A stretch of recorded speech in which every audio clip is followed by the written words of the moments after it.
Jamaica, the land of Bob Marley, Marcus Messiah Garvey, Usain Bolt, and of course, Reggae Month, the only month-long reggae music festival on planet Earth, where something reggae happens every day in the month of February. Reggae concerts, reggae award ceremonies, and education.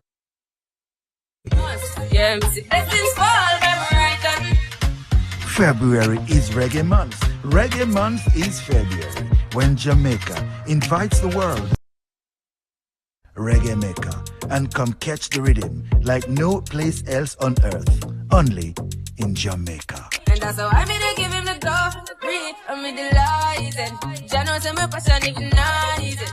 Got the music get me excited, I'm coming like a potion. Reggae is global, reggae is everywhere. Yeah, reggae is my life, you know, because for reggae, I don't shop, I don't walk out here. Thing which the world crave even right now. Reggae is internationally known.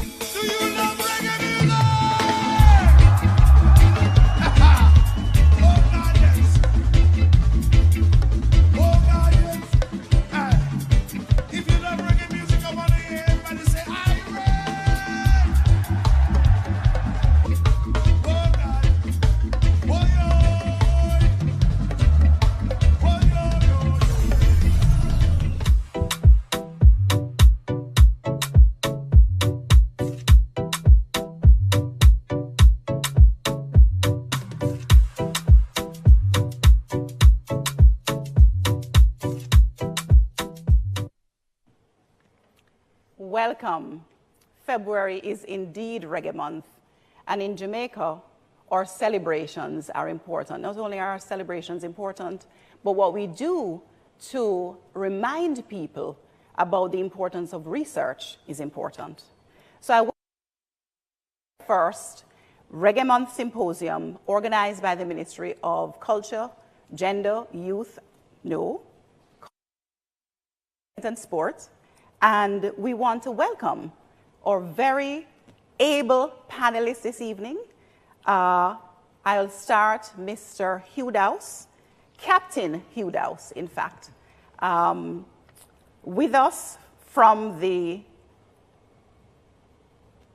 Caribbean Military Academy, School of Music, Dr. Dennis Howard from the Institute of Caribbean Studies at the University of the West Indies, Mr. Howard McIntosh, who is representing Minister Babsy Grange, who could not be here. And of course, everybody knows Howard. He doesn't need any introduction, but he's chairman of the Entertainment Advisory Board in the Ministry of Culture. Now Dr. Kurt Henry from the African Caribbean Institute of Jamaica. He's now the new executive director. And Dr. Lanta has no introduction, with us as an artistic director, years of work, and of LACADCO fame. So we are here this evening to discuss the impact of reggae, the global impact of reggae music, the theme, Africa, Jamaica, and beyond. We want to welcome our viewers on our multiple platforms, Jamaica Broadcasting, Public Broadcasting Corporation, and our listeners. And I want to begin by asking each of our panelists to reflect on the status of Jamaican music now. When we talk about the global impact of Jamaican music, what would you say, in your own words, based on your own work, your own vision, what anxieties may you even have about the status of Jamaican music now? I'll begin with Mr. Dowse. Thank you, Dr. Stanley Nair. I think the music of Jamaica is doing well globally in many respects.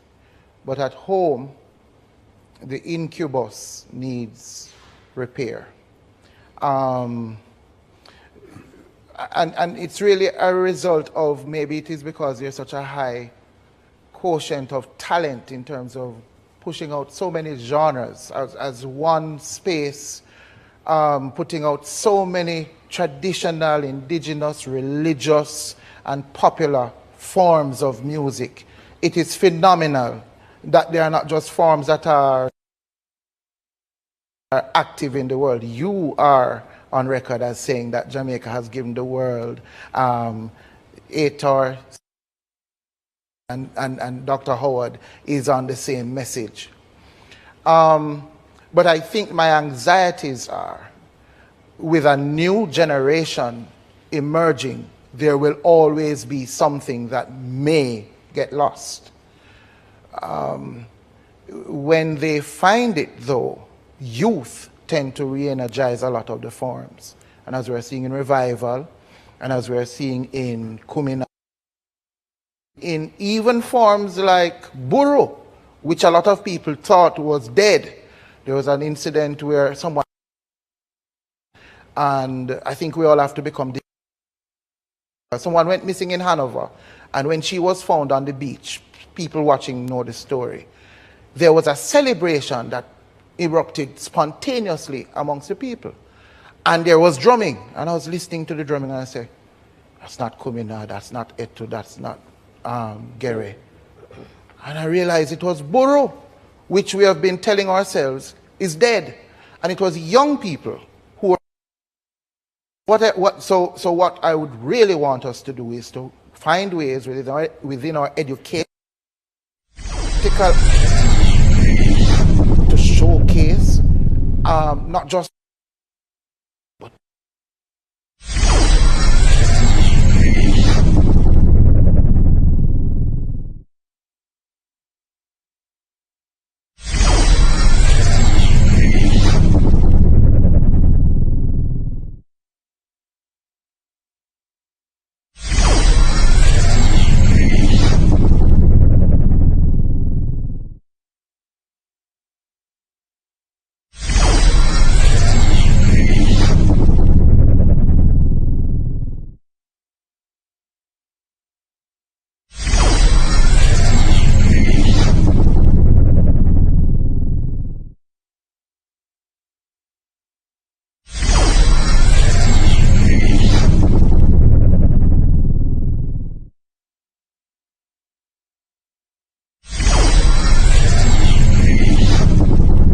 that is the most popular, and not necessarily Jamaican reggae music, because as you know, reggae is the biggest thing in Hawaii, reggae is big in Africa, reggae is big everywhere, and there are homegrown reggae in all the territories. And so we have to be very concerned that we are not seeing the same kind of level of popularity for our Jamaican reggae, because when you look at the international indices in terms of airplay and record sales and streaming, Jamaican music is still not doing that well.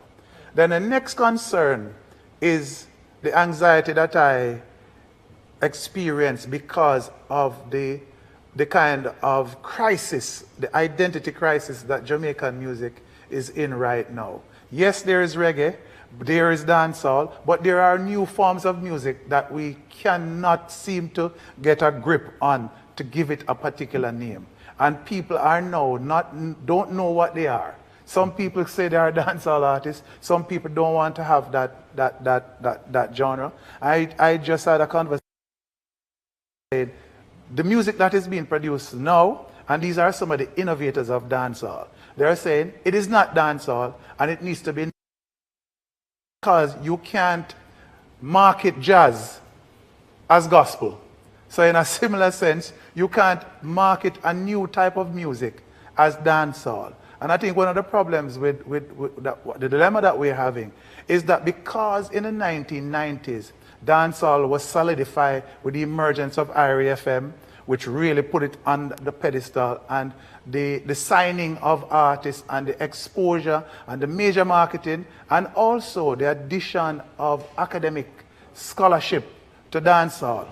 We are almost stuck with this high point of the genre, not realizing that Jamaica is a very creative space that evolves and create new genres more than anywhere else in the world.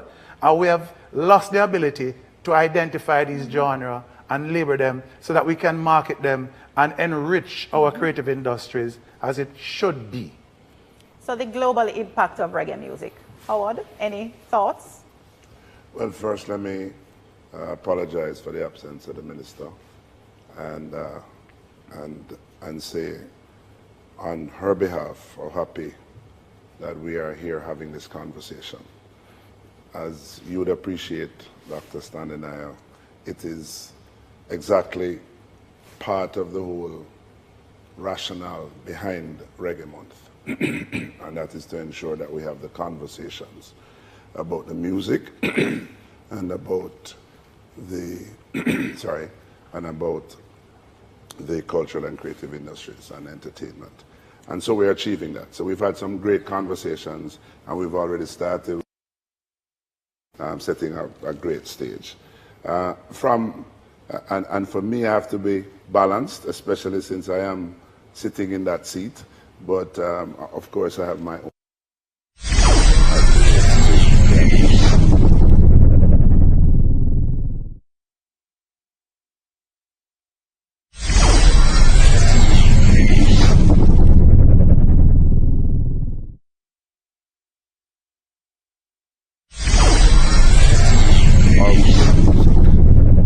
Receive the rewards that they should, which means putting in place all of the structures to ensure that that monetizing takes place.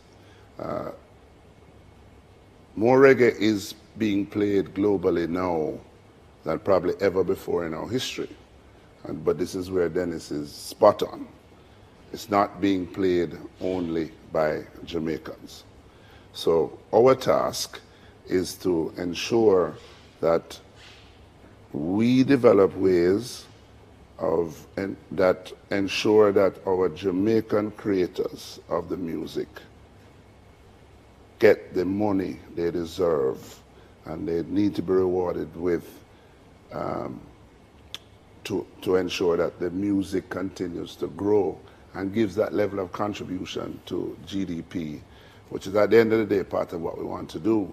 Depending on the studies that you look at, just to use some numbers, it is said that the music itself contributes about 2% of our GDP, depending on what you look at. We have to come with, and I think that's part of what we all have a responsibility to do. What is the number that we're really comfortable with? What is the number of streams that we should really be getting in terms of Jamaican music? What is the number of YouTube, and so that we can have a more data-centric discussion on our music, so we know what is the target that we have of this industry. Globally, it is reported that the music industry is a $60 billion industry. What percentage of that should be Jamaican? And that's the target that we must have to ensure that the wealth, because it's something that we apologized for in the past. I think less so now. We are in the wealth creation business, and music is one of the avenues to do that. And so my anxiety is that we're not generating that level of wealth, and the wealth is going elsewhere. And even as it relates to even music being played in Jamaica, if you look at the numbers coming out of JCAP and others, the royalties and jams, the royalties are going out as opposed to going in to our own creators. So we have to get this machinery structured in such a way that the wealth comes here. So let me ask you, Dr. Henry, based on your own work, and I'm going to take us back now, when we think about that global impact, there is a context for the development of Jamaican music in our traditional forms in the old world where our ancestors came from. I want you to reflect from your own standpoint in your own research. What impact is there from your own research in terms of the development of Jamaican music that you would want to share with us? Thank you, Dr. Naya.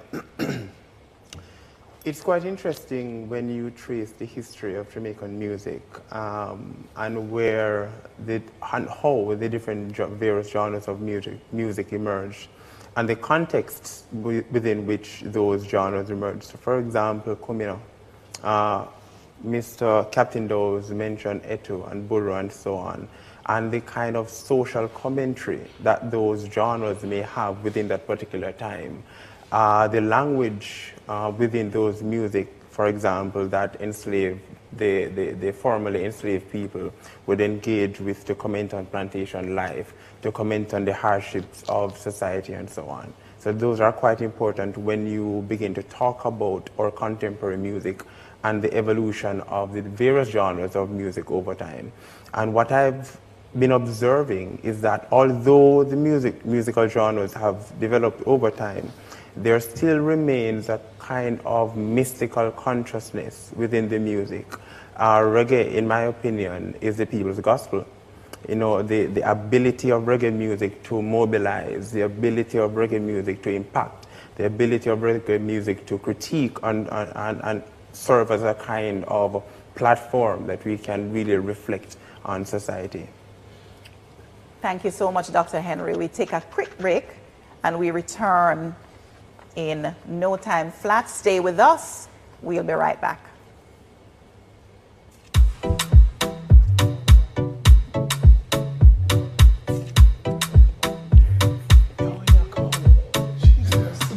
That's why I should have read.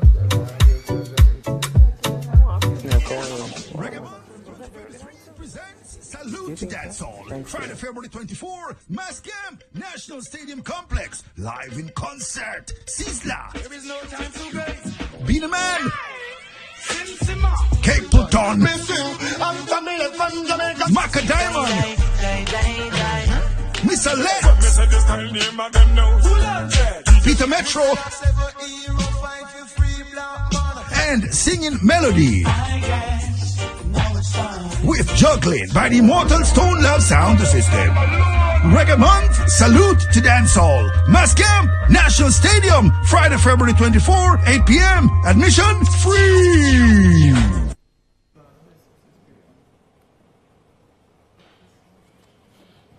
So we're back. Welcome back. We've thrown out our anxieties. We are concerned about monetizing. We're concerned about how it is our returns on investment in terms of the music. We're not reaping the benefits that we need to reap as a country. There are people performing reggae in various parts of the world. It is now a gift that Jamaica has given to the world, but we are not reaping those benefits. I'm hearing that as a sort of common denominator. But let me throw it to Dr. Steins though. Yeah.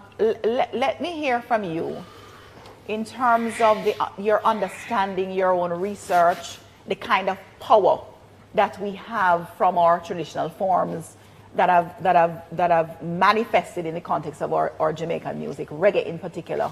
When you travel outside of Jamaica, that power you witness through your own artistic work, that power which you have used in your own choreographies. What anxieties do you have about the globalization of Jamaican music? I'm listening to everyone. It's so interesting, you know. A while ago, I felt like I was in a movie. I was watching a movie. Because listening to everyone, it's so interesting. The story that stays with me is this friend of mine who went to Tibet. And they asked her, where are you from? And she said, Jamaica. And they were like, where? And the person did this, one love. She said, oh, you come from reggae. In this man's mind, reggae was a country. Reggae was a space that named reggae. And the other one that I remember is my going to Japan to perform. And hearing this, thinking that we're the only Jamaicans that came to this event, the One Love concert. And hearing this heavy bass. And hearing So Long Rastafari playing, and saying to me, oh my God, some Jamaican, and ran to the side of the stage to see all these Japanese men playing bingi, which of course, you know, bingi influenced reggae in a lot of ways. For me, to that man, he also asked her if she spoke reggae, because reggae was a language. Okay? For me, reggae, in my traveling and choreographing, because of my identity is very important to me. My identity, my dance company's identity as a representation of Jamaica. When the curtain opens, you mustn't be confused where we're from. You mustn't think we're from Trinidad. You must know we're Jamaican. And you do that with reggae music. You do that with dancehall music. What worries me, my anxiety is all of what everybody said, but there must be a beginning to education. There is a policy in Trinidad that every single child must touch a steel pan. In every school in Trinidad, they have to learn the steel pan. It is not a rule, or there's no policy that you have to hit a kumina drum, or you have to play bingi, or you have to play. No, you don't have to do it. No, in Trinidad you have to. So even if you don't end up a fantastic steel pan player, you have a relationship with it, you have an understanding of the history, and if our own people are not educated that way, then you lose a respect for the music. And you have to also respect that reggae came out of an evolution of creativity. And that's why we have new music coming out of the young people. We have to allow them that freedom. And if we have to give it the name, give it the name. Give it the name. Don't talk about giving it the name, give it the name. And so my concern is that the education about how the money must come back in, the education about how to run the business of the music, all of that, the system of education, there's no such thing. So the young new artist is lost. He didn't get any sense in school. He's totally lost. He only knows him can make music. And that's it. So you know, I'm in a very peculiar position this evening, because usually I'm a panelist and not the moderator, and so I can't speak in my capacity as a researcher in ways that I would want to this evening. But I'm hearing from you all in your capacities as educators in your own right, various, you know, comments about education and what's happening for the young people in Jamaica. But I'm going to come back to that. But let's talk about that global impact of reggae and the way in which Kingston, designated as a music city in 2015, as a creative city of music. Not many creative cities of music in the world, certainly not in 2015. We have moved now to a larger number, but Kingston being that crucible, that place from which many influences across the island converged. And, you know, if you think about the Blue Mountains as a kind of backdrop and an amphitheater with a drum sending those rhythms all across the world. Jamaica has influenced the world in very fundamental ways through its music. And I want us to think beyond Kwaito in South Africa, beyond Bangra, beyond you know, Fuji and Makossa and all of these fantastic genres of music that we hear about. When we think of the global impact of reggae, the biggest conversation now is Afrobeats. What's happening there? Is there something about the language? Is there something about those rhythmic structures? What exactly is it? Have we lost the touch in the context of the development of Jamaican music? And I know Dennis is raring to say something there. Hold on. We haven't, because if the Africans, the Nigerians, the Ghanaians will tell you that they're very influenced by our music. In fact, Majek for Sheikh and all of these reggae Nigerian artists are the foundation of what is now Afrobeats. A lot of people would be surprised to know that Burna Boy considered himself a dancehall artist and called himself the Dan Gargan. He has a song called Dan Gargan.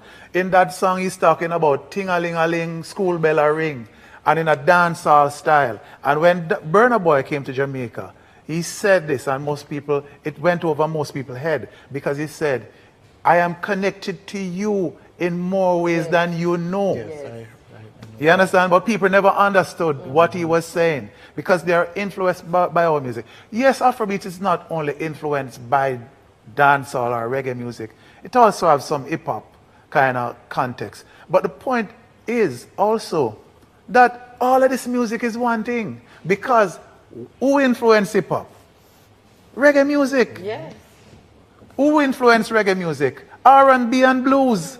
Who influenced ska? Jazz and Afro-Caribbean music from Cuba. So it is basically what I call the creative echo chamber. From Africa to the Caribbean to the diaspora in North America, back all the way back to the enslaved people migrating to England to build back England, and then all of it coming back via England to Africa, via electronic means to Africa, and everybody influencing everybody. So when dancehall artists or reggae artists say that Afrobeats, they took it from us and almost have a kind of adversary kind of attitude towards it, it don't make any sense. It is one music and it's coming from the one place. And there's a debate about reggae coming from Africa.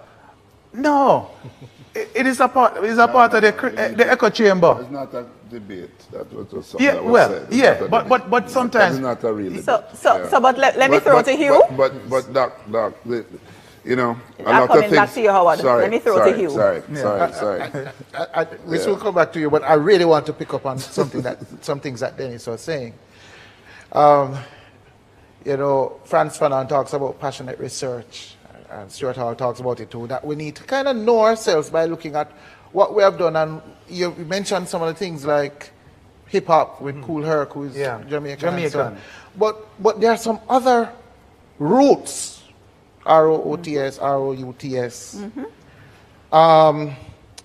So I found this documentary recently that the BBC did on Afrobeats. And the Ghanaians were talking about the fact that, look, their music is really high life. But because of how the world is calling everything out of Africa, Afrobeats, they are kind of saying, all right, we understand why you call us Afrobeats. But do you know, in that documentary, one of the speakers said something that they are all aware of in Ghana, that high life came from the Caribbean. It was soldiers from the West India Regiment who were posted along West Africa, who came with their band instruments, military band instruments. And right now, if you go to the Ghana Carnival, it is brass instruments and drums that sound like they're from a military background that drive the beginnings of Afrobeat. And across their literature, they acknowledge that it is from the West India Regiment that their form started. If we look at New Orleans, Dr. Myrna Hague has done extensive research on how the music that was the early jazz came out of the Caribbean into New Orleans. If we look in San Andres Island and Costa Rica and Panama and all the places where Jamaica has created diasporas outside of the three big ones that we always talk about, our music is there and has resurfaced from different directions into things that they call reggaeton and so on. But we are seeing ourselves and not recognizing ourselves because, again, we have not mapped and researched, mea culpa, mea maxima culpa, but all of us who could, should, so that our youth can understand that what they are dealing with is a music that is globally pedigreed. Bad word. But yeah. So Jamaican music is a part of a massive cross-fertilization experiment which is ongoing in music. And if you have no cross-fertilization, there is really no culture, as a matter of fact. Exactly. True. But Howard, you had a burning comment. It ties in very much to what Lantonet started with on this question of education. Our miseducation continues.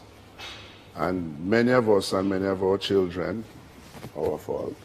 Don't know the history of what we're talking about. All these forms of music that I am willing to bet that most Jamaicans don't understand it, don't know the connections. So that education, because I think most of our challenges in our little jam rock here starts with this miseducation that has truly taken place, and it has caused this identity crisis, which is part of what I term it, and this willingness to just immediately not own what we have. And then, this discussion on Afrobeats, that we lose it. One of the things I've been fortunate to do is travel up fairly extensively. And I can assure you, I'm going to Guatemala tomorrow. And I can tell you when I land there, I know I'm going to hear reggae music.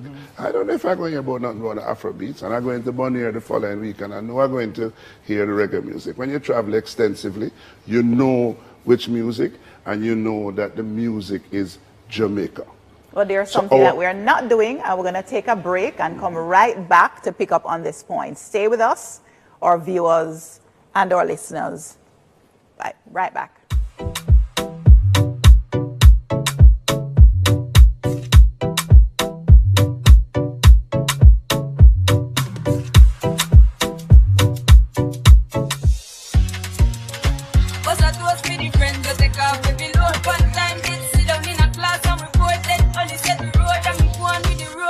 Jamaica, the land of Bob Marley, Marcus Mosiah Garvey, Usain Bolt, and of course, Reggae Month, the only month-long reggae music festival on planet Earth, where something reggae happens every day in the month of February.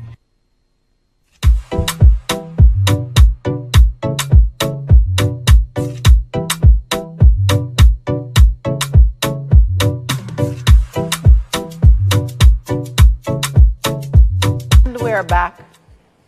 We're touching on some very, very important points, and one watching this might say, boy, we talk about these things all the time, but where are we going with this conversation? Where are we going with these things that we know, we have recognized? Where is the leadership in how we must position our music in a global context? I want to ask you though, Dr. Steins, when you think about all the challenges there are, whether it is intellectual property, whether it is, just the free movement of Jamaican music outside, not necessarily being performed by Jamaica, money not being earned by Jamaicans. Where do you see us going in terms of new ways to facilitate the real impact of Jamaican music that then has returns coming to us? I think the idea of us sitting here having this conversation is a beginning of new thought and of how we can plan the future. Right now, I keep going back to education, but it's not only education. I think that we need to look at our music not only from a global perspective, but how we ourselves in this country appreciate and nurture the artists who make the music. Because it has to do with how we are then going to position this creative product in a local and global context. We have artists, we don't seem to, for example, it's difficult for an artist to get their own music on radio. What is that? Yet they can send it to another space and it's on the radio immediately. We have to start thinking about those type of things. And we have to start thinking, when you have to fix at home before you can fix abroad. You know what I'm saying? You have to fix a yard before you fix. So that and I know there are a lot of organizations who think that it is happening, but it is not fully happening. So in my opinion, let's start here and get the people who can advise as to how to move it globally in a way that the money comes back. And I was shocked to hear the money is not coming back the way something must come back. I must tell you. Because I'm not a musicologist. Everybody know that. Dr. So Henry, I'm learning as well. Dr. Henry, you're now at the African Caribbean Institute of Jamaica, which has a reputation for doing groundbreaking research in the context of Jamaican culture. whether it was work by Cheryl Ryman, you know, I could call so many names. What role do you see for the African Caribbean Institute of Jamaica, Jamaica Memory Bank, in repositioning the kind of educational project that we're talking about in respect of Jamaican music? You know, the mandate of the ACIJ JMB is really to document, research, and promote the African presence in Jamaica and the Caribbean. And I think that there's a great need for an organization such as this to position itself as the home, as an institute, as a college of some sort that really looks at the African presence in Jamaica and the region, because I think that there is a lack of appreciation when it comes on to Jamaican music and when it comes on to the knowing of certain traditional folk music, for example. The education is one thing, but the appreciation is another, because you can be educated, but you don't have the level of appreciation that is necessary. So what we're doing is we're continuing the research, we're continuing the writing, and the publication, which is in fact important in continuing the work of Jamaican traditional musical forms. May I just say something? Yes, you wanted to. Until today, if you say the word kumina, you get many different kinds of responses. The fact that kumina, a kumina drum, influenced a repeater that ended up with a rhythm that ended up inside in reggae music. Most people don't know this. So a lot of times I know we are researching and we are writing and it's very important. But how do we disseminate the information? How do we get the information to the children that they don't hear kumina and immediately think, oh my God, oh my God, what is that? Oh my God. It's our culture. It's like the cultures in Cuba that are accepted naturally as part of life. Mm-hmm. They accept their African culture as part of life. Yeah. But that's what I mentioned, about the identity crisis. Right, but let's... Because it's like we're not willing to accept who we are and what it is that we want to do. But the point you're making, the root of the point you're making, hold on now, I'm moderating here. I love you, we love you. The root of what you're talking about is in the traditional forms. Yes. And the African retention. Right. So when you think about and the identity crisis Brockins, Geribenta, Dinky Mini, Etu, you know, Buru, that's who we are as a people. But for some reason in Jamaica, we shun, we hate to think about and to acknowledge the African parts of ourselves. The room is racism. The elephant straight in the room. And plain. And the colonial legacy that tells us that anything that comes from the rural poor and black people in this country don't worth nothing. And we have not given on an educational level, on a financial support level, on a structural level, there has never been sufficient support about our culture, our music. We have succeeded despite the support system in Jamaica. We have succeeded despite the resistance from outside. Bob Marley never had it easy overseas. No reggae star had it easy. We had to bulldoze, and the power of our music, the power of our personality prevailed. It was never an easy situation. So is there any surprise that we are here discussing the global impact of Jamaican music and also acknowledging that where that global impact is concerned, we are not reaping the benefits that we should, because that enabling environment that should be created out of an abundance of appreciation for the traditional forms, the contemporary music, the development of Jamaican music is not there. It is there because I said that's where the survival and the resistance come in. Because despite all of these obstacles, we have Jimmy Cliff. We have one of the greatest musician of all times, Bob Marley. That's an unparalleled success. But an outlier. Well, I wouldn't say he's an outlier because we have others. And even if he's an outlier, what an outlier? Because Bob Marley can be compared with any other musical icon in the world.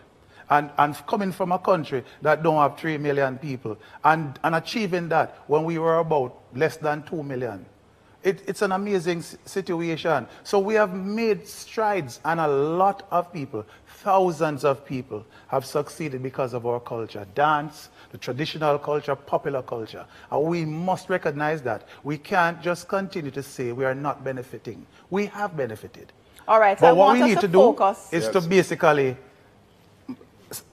you know, kind of get organized and start giving the kind of support that we will benefit to the way we want. And I want us to focus the rest of the discussion on exactly that. What are the systems that we must have in place? What are the facets of that enabling environment for our creatives, for our musicians, that we must have in place? Where do we go, Howard? I'm going to jump in and say, well, one of the things that we're lucky to have, and I know she don't like me say this sometimes, but we have a minister that is from the industry, in terms of the music industry, and understands it.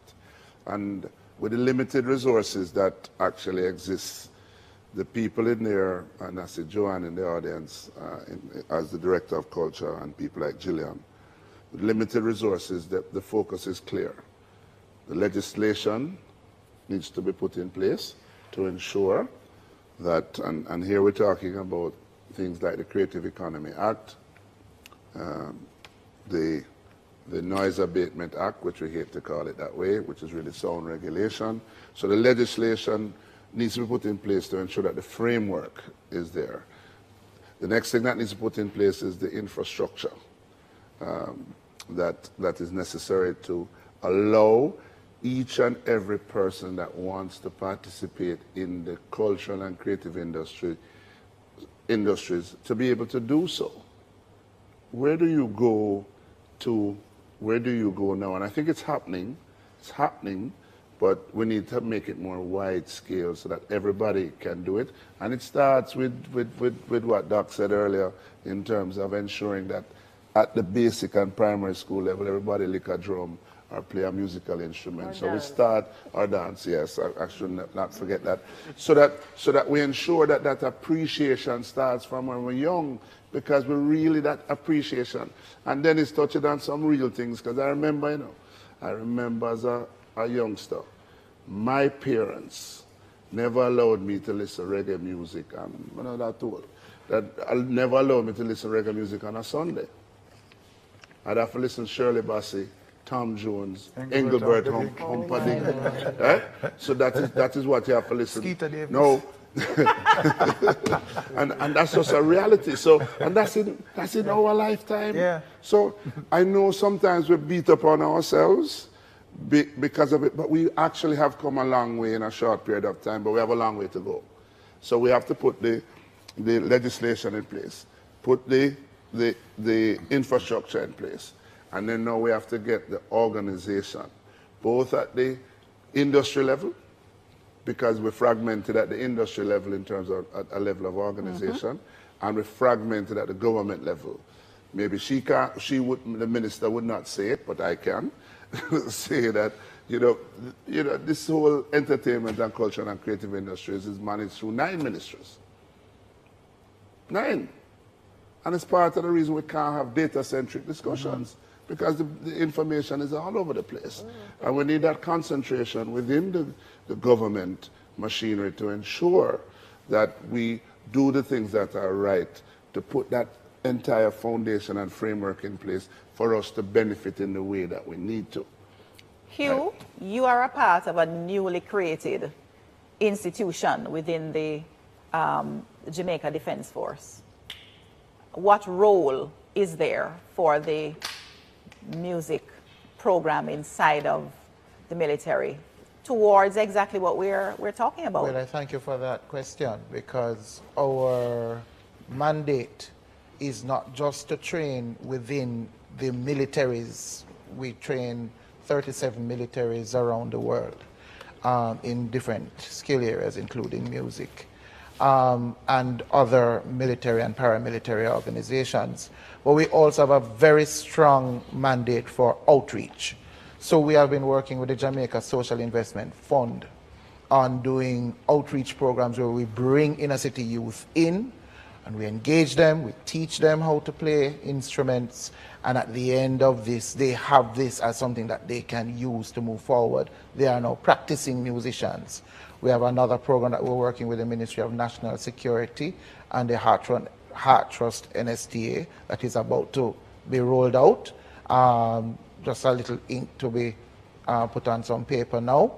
And that will be a longer term programs that will allow persons to get the kind of training, not only in playing instruments and reading music, but in the production side, studio work, the business of music. We train them in that, and we use the hard curriculum in our regular military programs, which allows our servicemen and servicewomen not only to be able to play the instruments within the band system, but at the end, they also get certification from Heart Trust that allows them to gain employment when they leave the service as musicians. So I tell people that the JDF is the longest and largest employer of full-time musicians for the longest period of time. And we come right back to pick up on this point about education and where we go from there. Stay with us on this Reggae Month Symposium, a conversation about the global impact of reggae music.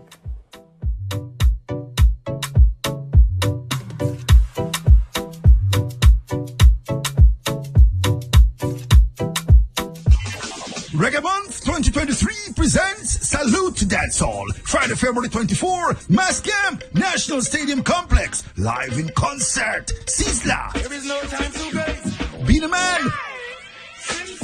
Cape Pluton. Maka Diamond. Mr. Lex. Peter Metro.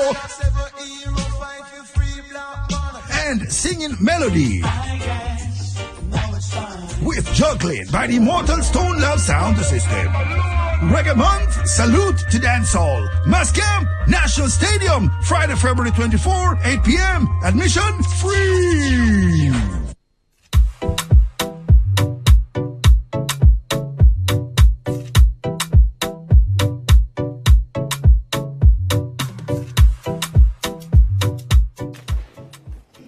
Welcome back in this Reggae Month Symposium 2023. You know, as moderator, I'm going to use a little bit of privilege here, and as an educator, a little bit of privilege.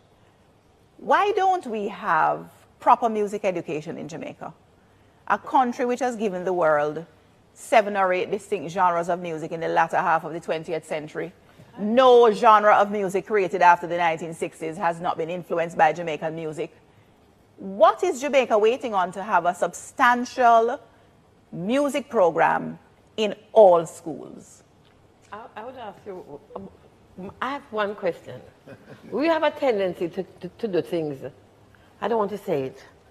We have a way of doing things that is very different. We have an institution that has everything in that institution. Has music, dance, and everything.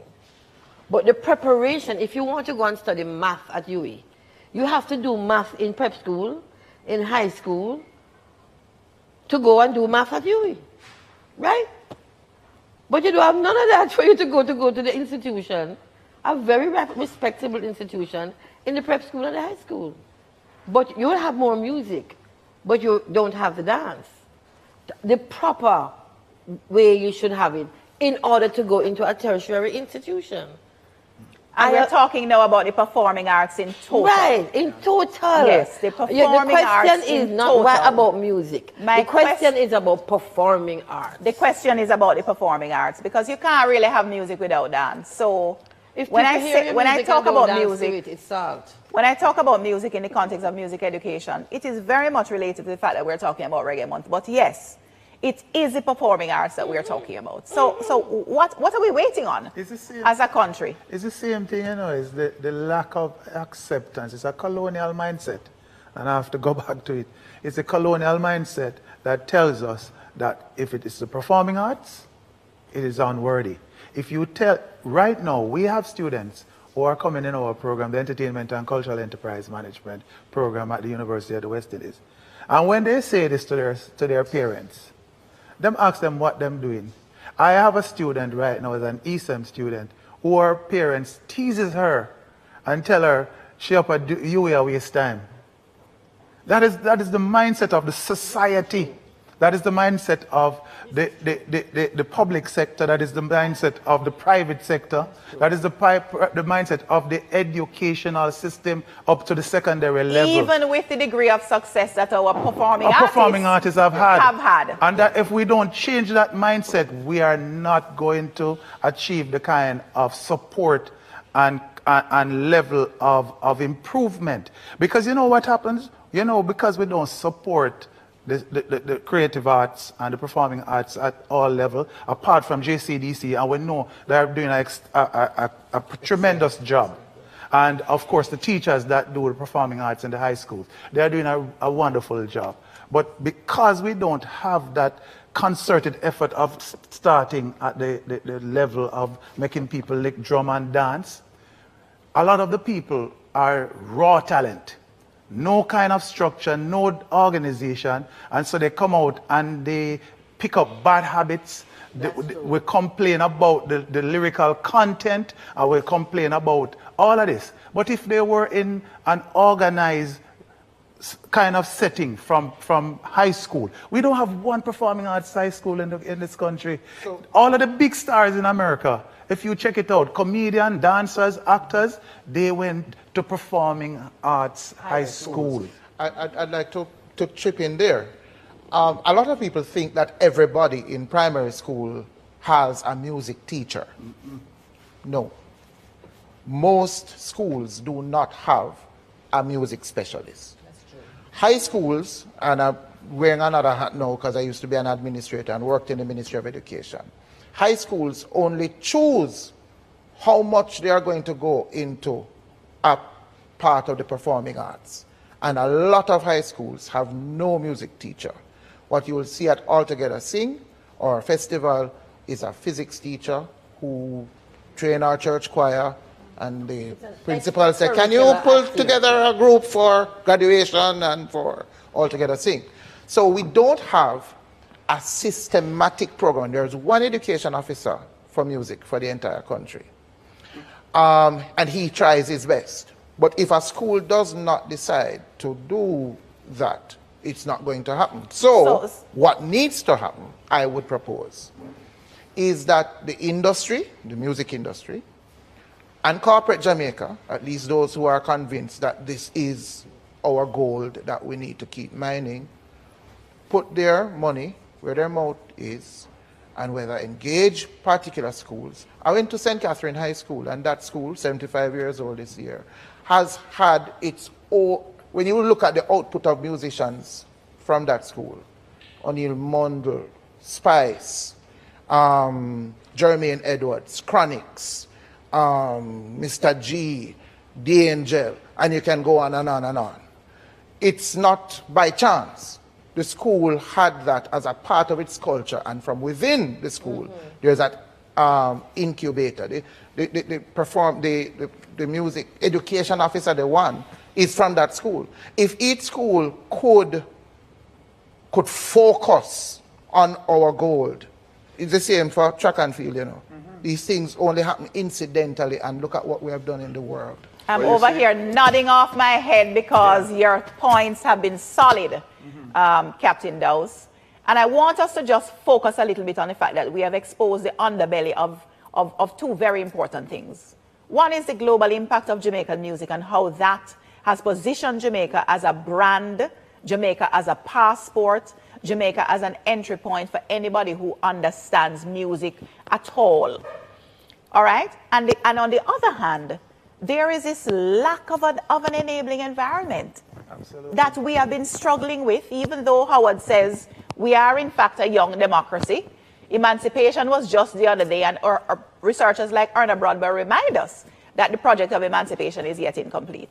So yes, we don't have to beat up on ourselves because we haven't achieved in the way that other, so-called first world countries have. When you think about music and its positioning in the world, there are 3 major countries where popular music is concerned.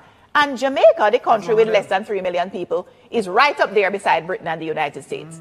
So there are 2 very different things that we are talking about, but absolutely related. But we must fix one in order to impact the other one, to continue to have that global impact. I'm going to comment because I know everybody here would want to comment on it. And unfortunately, one of the things that we don't do enough of is capture the data, because that's what I know Captain said earlier, that making appeals, and I know the comments coming from Dennis in terms of the reluctance on the part of many persons to accept our culture and our creative industries and our music.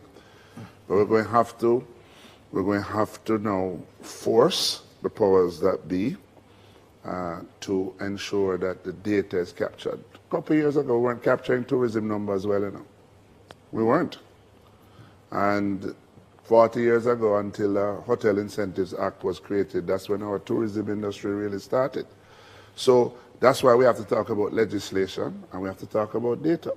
Because until the data shows the value of brand Jamaica and the fact that our cultural and creative industries and our entertainment, including our music and sports, is at the cornerstone of brand Jamaica, and it is contributing to GDP and contributing to employment, and people understand that, and people would then embrace this vision. I mean, part of what we do within the ministry in terms of discussions and within the Entertainment Advisory Board, you have a vision for 2030.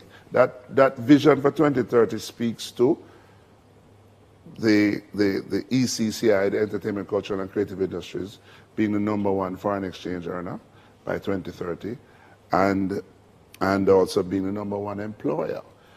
But what that is going to mean is that that entire enabling environment has to be put in place.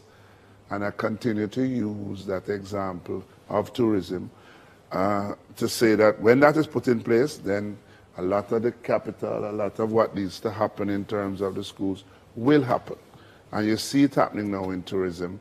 All we are asking for, and I say this everywhere I go, all that we are asking for, and I'm doing this appeal, is that we try with sugar, we try with bauxite, we try with aluminum, different things were put in place. Just give the cultural and creative industries a chance. Yes. And give many of the talented youths, a lot of whom come from rural and inner city areas, just give them a chance. And that might mean just 2% of the tourism tax. Well, you're getting me in a seat here, but money is going to be needed. Absolutely. Because you see, we just approved a $1 trillion budget for the first time. 1 trillion. 5 billion of that goes to the Ministry of Culture, right? Which means 0.05%. If it is that the cultural and creative industries is capturing in anywhere between 5 to 10%, then we have to look at it. We know there are some other imperatives that the country has to deal with, including debt and including the wage bill for the government. So that is crowding out a lot of what we need to do in terms of investment. But the truth of the matter is we're going to need to, having established a vision, determine what are the things that are critical to make this happen. Start the high school program. Ensure that some more resources are put towards a performing arts center and to the institutions that are doing a number of these things, and we have to do it. So at this point, that was my appeal. I'm going to pause to find out if there's anyone in our audience. We do have an audience with us in our live audience who would have a question, a comment. You please take the microphone if you do have anything to say. I'm inviting you to make a comment if you do have one or to ask a question. But Dr. Naya, in the meantime... In the meantime, I'm going to throw to Lantoinette. Yeah, Lantoinette. I'm hoping I can impart this properly. Every time we think of performing arts, the first thing that comes up is music. We are having what you call a dance drain. We are losing dancers to Lion King. We are losing dancers to universities all over the world, because dance is always considered last. The problem is that you cannot do anything if the music is played and people don't move to it. Your music's out. And the problem is the talent for music is the same amount in the talent for dance. But until now, if you think of major companies like Alvin Ailey in New York and Philadelphia and major companies in the world, there has to be a funding source that salary these people so they can become full-time dancers, so they can tour and represent the country and hold the flag high.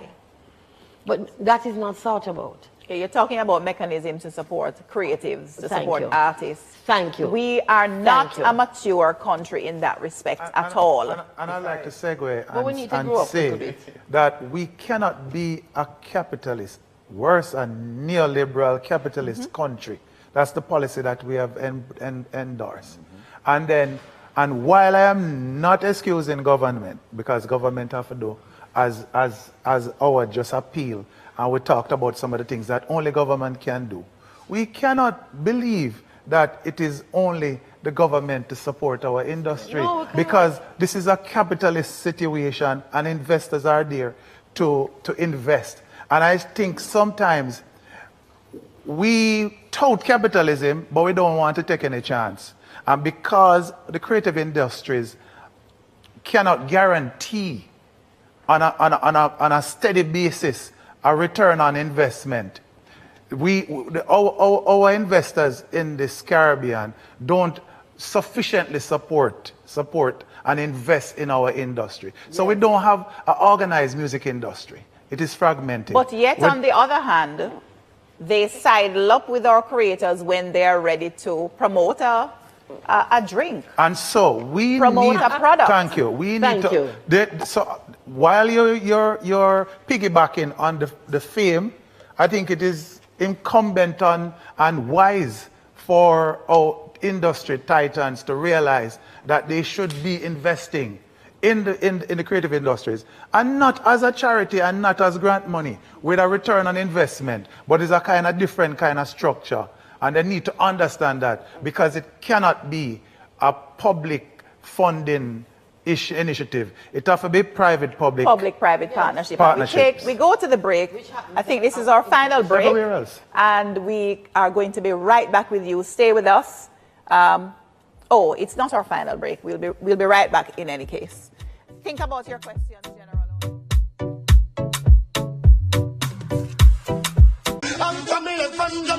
Mac a Diamond. Mr. Lex. Much for staying with us. I want to throw to our audience, because we do have a comment from Karen Harriott. Hi, everybody. I'm quite happy that I made the time to come here this evening. I'm enjoying the conversation. I'm enjoying the discussion.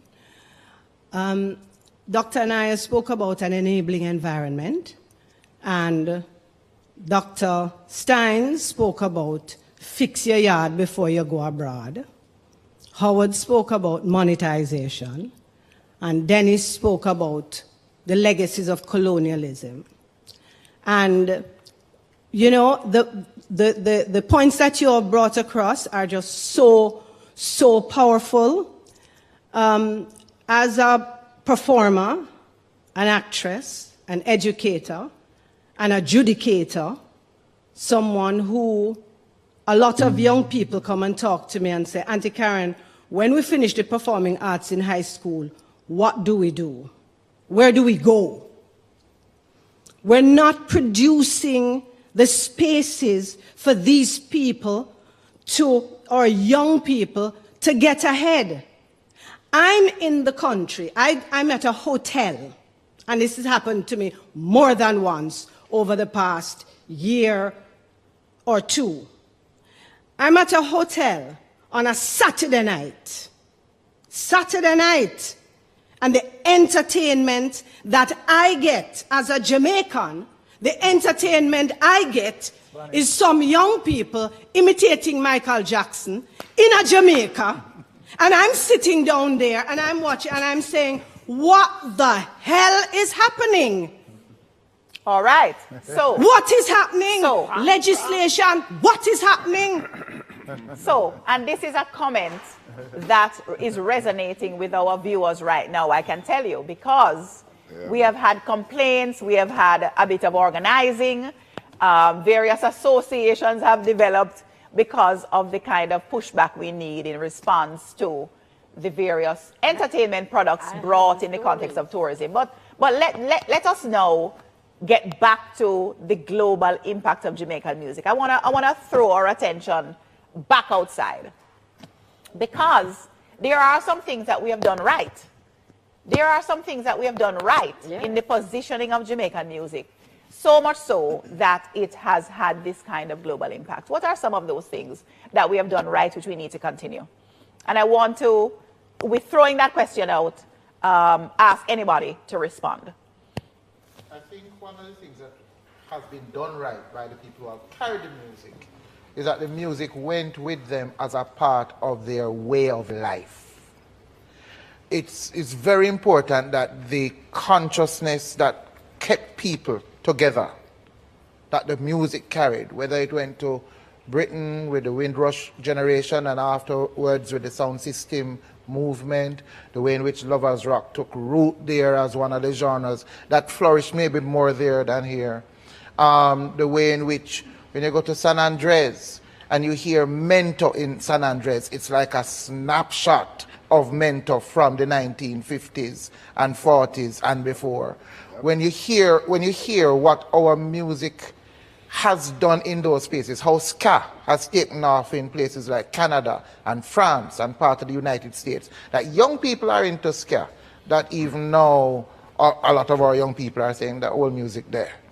There are ways in which when it went out, it retained its potency, it defined an identity, it became a house for people who were away from home to dwell in and feel safe.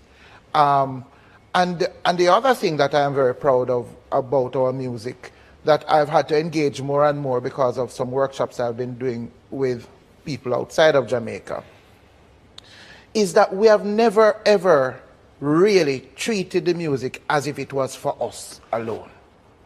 It's huge that our music has gone into the world and we have offered it and we have invited people in. I know people quarreled about the Grammy last year. There's another discussion about standards and what we are able to do and so on. But generally, we have never taken the music and said, oh, you from your culture should not do our music. It is maybe an obvious no-brainer for us, but there are other spaces where music of black majority people are treated as something that nobody else should do. I'm very proud of that and the way in which that music has offered the world a consciousness, a healing, and a sense of identity as humanity. It tells us more about ourselves when it's out in the world, maybe, than when it is practiced here. What we have done right is to continue or consistently create great music. And also, while creating that great music, is to remain authentic to who we are. Because most of the songs that have made an impact, especially in reggae, is the authentic sound. At one point in England, we were sugaring up our music and adding strings and doing all kind of things to reach the European or the British mainstream pop, all of that failed for the most part. And it is the authentic music. Even when there was a compromise in the sound of the first two albums for the Wailers, Bob Marley went straight back to the hardcore bass culture sound of reggae music and spoke in patois, communicated in patois intentionally, and that is what has allowed us to reach to these heights, because people saw the realness and authenticity in the music and in our personality. So we have done that right. What we have not compromised on is the soul of Jamaicans that we have transmitted through our creative products. what are some of the things that we've got right, Howard, that we must remember to retain? Well, the first thing we've done right is created a country with some of the greatest people in the world. You see this brand Jamaica that we all continue to sustain. It has allowed us, not just in music, if you think about what we have done and given the world, our religion, greatest food, some of the best athletes, the greatest music, this brand Jamaica that we continue to push, because we do it every day, you know. We do it every day. And part of what we must understand, and people go and criticize me because they say, yeah, all this talk about money and all them things. But the truth of the matter is we need to understand the value of the brand Jamaica, because we have been doing it right, but we've been doing it without really measuring it and understand exactly what it is. But this brand Jamaica, which has produced this music that has infected, am I allowed to use that? The world in such a way, in a revolutionary way, in a romantic way, in all these types of ways that our music and dance, but that's why I keep talking about brand Jamaica is the thing that we have really done so well. But what we need to now understand is how we bottle it, how we measure it, and how we ensure that we perpetuate this brand with all of the strands that come with it, which would include music, sports, dance, and all of these. And that is part of what we have to do and ensure we do it quickly. One of the things that I think we have consistently been doing right is to produce sound lyrics. Lyrics that can contribute, as Captain Doe said, healing.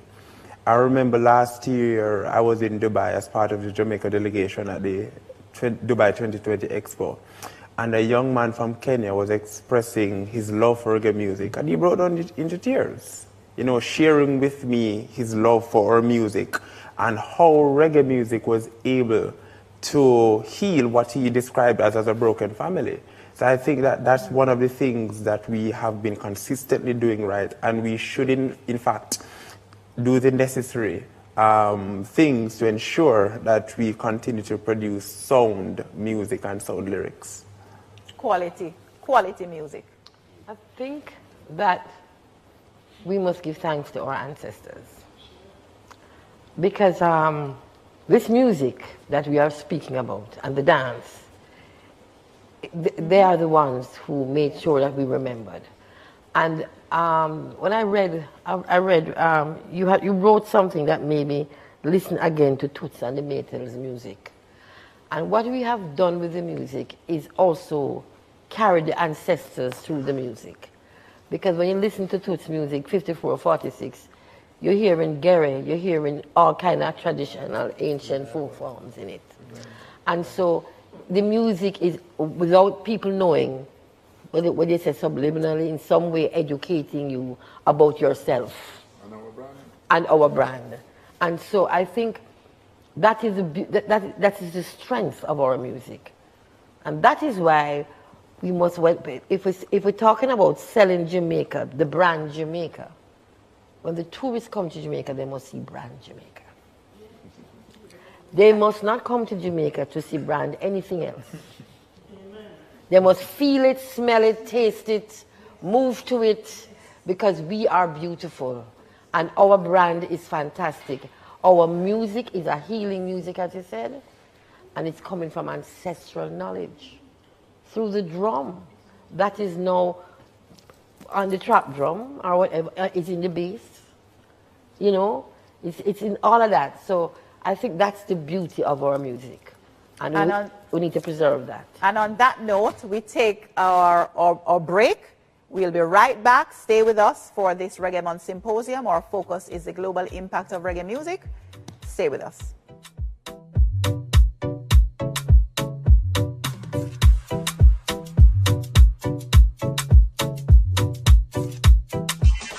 Reggae Month 2023 presents Salute to Dancehall. Friday, February 24, Mass Camp, National Stadium Complex. Live in concert. Sizzla. There is no time to waste. Be the man. Capleton. Maca Diamond. Mr. Lex. Peter Metro. And Singing Melody. With juggling by the Immortal Stone Love Sound System. Reggae Month, Salute to Dancehall. Mass Camp, National Stadium, Friday, February 24, 8 p.m. Admission free.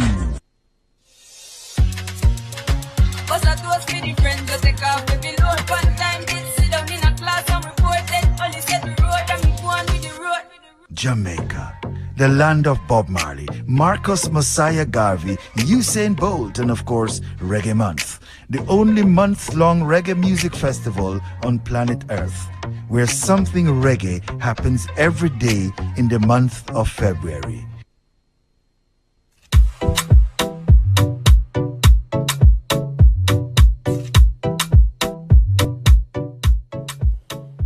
And we are back. If you've been unlucky to have missed so far the segments previously in this Reggae Month Symposium focused on the global impact of reggae music, you certainly are going to be lucky enough to be with us in this last segment. We have started with the discussion of the fact that Kingston was declared a Creative City of Music in 2015. So much has happened since then. We have had a pandemic that shut our entertainment industry down, but the global impact of reggae music, and we use reggae often as a catch-all word for the totality of Jamaican music. The global impact of Jamaican music is still very much palpable. It is there for us to see in so many of the examples we have heard in this program and those that we encounter in our own daily lives. Those of us who travel, who leave Jamaica know. We've also had discussions about the fact that when you think about Kingston, it is not the only space to be acknowledged in terms of the development and the globalization of Jamaican music. There was Rockfort, Warwicker Hills. There are all of these spaces that become important, even beyond Trench Town. And when you think of the traditional forms, the Mento, the Garibenta, the Brookings, the Dinky Mini, the Etu, Hanover, Portland, all of those parishes become important in that conversation as well. The religious traditions such as Revival and Kumina are also important in terms of the development of Jamaican music. And we cannot forget the sounds of Toots and the Maytals, the Jimmy Cliffs, who, when you hear their voices, you know they were schooled in the church, they were singing in church, they were singing in revival churches and so on. That cross-fertilization that we spoke about, though, is also within spaces such as Cuba, New Orleans. These have all been mentioned in this conversation. So if you've been unlucky to miss the first or so, the few segments we have had, I'm giving you quite a bit of a summary here.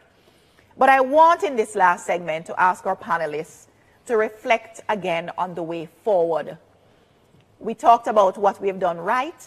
We've talked about some of the ways in which we have been lacking as a country, even a young democracy as we are, competing with so-called first world countries. Where do we go as little Jamaica, little but Talawa Jamaica, with our global impact in reggae music, with our enabling environment, with our public-private partnerships? Where do we go now as our way forward? And in the context of this way forward, your closing remarks as well. And I'll begin with Dr. Steins. I was hoping you wouldn't begin with Dr. Steins. And you know, I just have to be myself in every situation.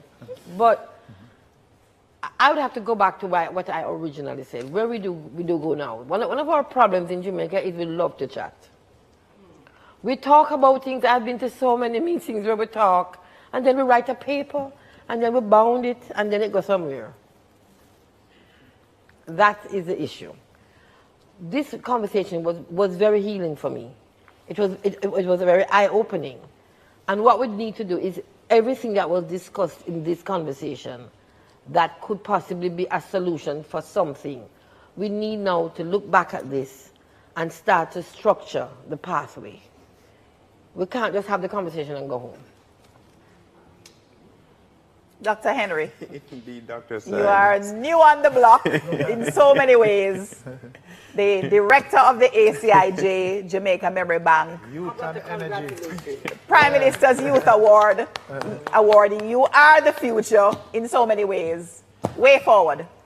We spoke earlier about an enabling environment. We need to think seriously about that enabling environment, and it begins from the home. You know, I've heard stories where children go to their parents, Mama want to be a dancer. No, could do something that's more professional, you know? And I think at the tertiary level, we need to rethink some of the programs that we offer. Yes. Do we offer courses or a degree in dance therapy? Do we offer a degree in music therapy? You see, give drama therapy, right? Give our students more options instead of, you know, forcing them to go overseas. We need to properly fund organizations such as the Institute of Jamaica, the ACIJJMB. You know, we are doing quality work, but we are in need of funding. Your comment has reminded me that 10 years ago we were not talking about social media managers or content creators. And that in so many ways Jamaica has the potential to be the innovator in the way that we did with sound. We don't talk about the sound system as Jamaica's national instrument in the way that Trinidad is very clear about what their national instrument is, the steel pan. And big up to all those who are carnivaling at the moment. The fact is that we must consider the things that we have created, but the innovation, that's what we have never lost. Howard, way forward. You know, you mentioned something which made me think about, you know, in Trinidad, the most popular music is Jamaican music. Come December 26, Boxing Day, Ash Wednesday. to tomorrow, To Ash Wednesday, yes. you are basically only allowed to play Trinidadian music. And then come Thursday, Pure sizzler. pure dancer. Jamaican music again. And I always say to my friends, I mean, if you haven't experienced Carnival, it's one of the occasions where you see a country embracing an event and the music of that country. And we are going to have to get to that point. You know, you go back to when we all started with this Reggae Month. And I want to congratulate the organizers of this symposium and many of the symposia that have taken place during the month, because it is exactly that, to encourage the conversations, but also to encourage the actions. The ministry and the Entertainment Advisory Board has started on some of those actions. The legislation that I refer to is fundamental to help establishing that framework. We have to focus on the infrastructure in terms of ensuring that you do have a performing arts center, you do have venues that allows all our artisans to perform when they're ready. So there has to be that focus, and we have to focus on the data, ensuring that as many people, and I know many of you on this panel and in the audience are researchers and people in academia, we need you. We need you to ensure that people understand that the data needs to be collected so that when we sit down with the government, the private sector, we're able to say to them, this is what our entertainment, cultural and creative industries is doing. And until we get to that point, we're still going to get a wishy-washy response. And because of many other reasons we discussed. So we have to focus on those areas now to help create that enabling environment to launch us into another sphere that allows us to take advantage of the tremendous opportunities. As you said in his closing remarks, we're in the roaring 20s. You know. Remember when we used to hear about what happened in the roaring 20s of 100 years ago? We're in that period right now. There are tremendous opportunities that are abound.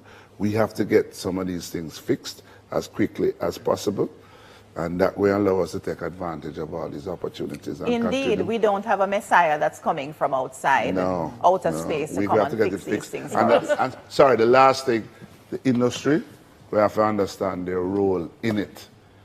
A lot of times we're willing to point fingers. They have to join the organizations, help strengthen the organizations and strengthen the professional associations. And the professional association. That's an important part of the enabling environment. And ensure that that lobby group, if we want to call it that, is powerful, because they are powerful. Let me hear your closing remarks and your way forward. First and foremost, the Honorable Robert Nesta Marley, the Honorable Louise Bevan Clovelly should be national heroes immediately. As important representatives of the cultural and creative industries in this country. Absolutely. And in doing that, we are accepting who we are as a people. And I'm not talking about as a people with only our African heritage, but we are talking about our Indian, our Jewish, and our Chinese heritage. That's the collective that is Jamaica. And we must understand, well, since we are going to accept who we are, we have to lay the foundation. And that means invest in our human resources, in our high schools, and in our industries to benefit, get the returns. Thank you very much, Dr. Howard. Brief closing comments. This discussion, great discussion, thank you for having me as a part of it, is really about national identity. Lived at home and abroad.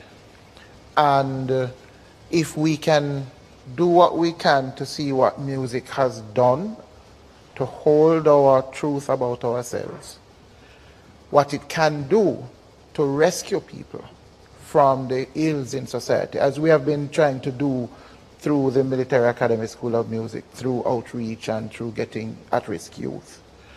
And if we can also see it as a real means of making money as big business, if we can interest real investors, it's really investment that has the kind of money that is going to make this happen. Governments don't have that type of money.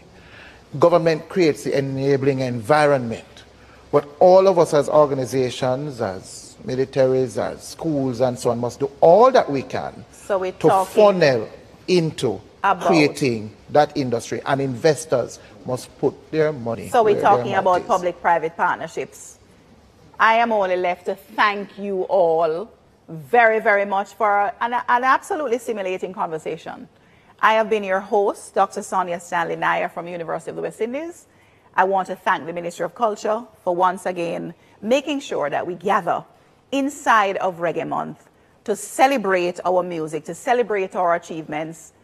And we will have part 2 next week, same time.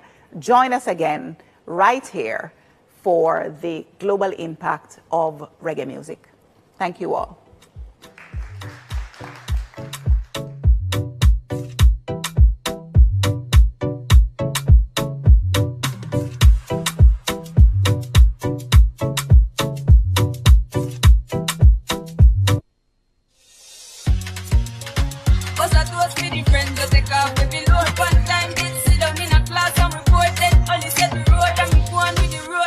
Jamaica, the land of Bob Marley, Marcus Mosiah Garvey, Usain Bolt, and of course, Reggae Month, the only month-long reggae music festival on planet Earth, where something reggae happens every day in the month of February, ranging from mega reggae concerts, reggae award ceremonies, and educational symposia on reggae.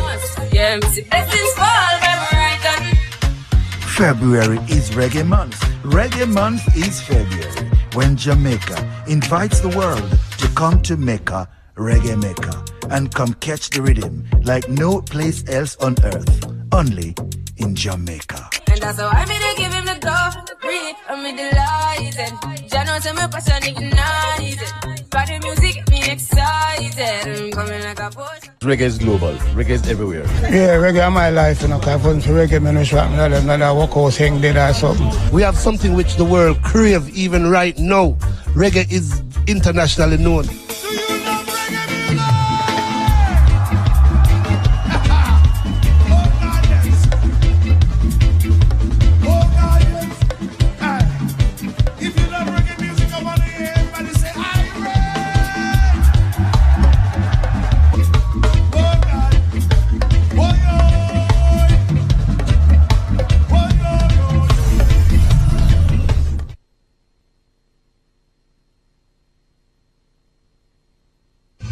Reggae fans all over the world, welcome to part 2 of Java Vintage Concert, coming to you courtesy of Jamaica Association of Vintage Artists and Affiliates, Java. This is a Reggae Month event presented in association with the Ministry of Culture, Gender, Entertainment and Sports and the Ministry of Tourism. Tonight we take you once again down memory lane with memories by the score.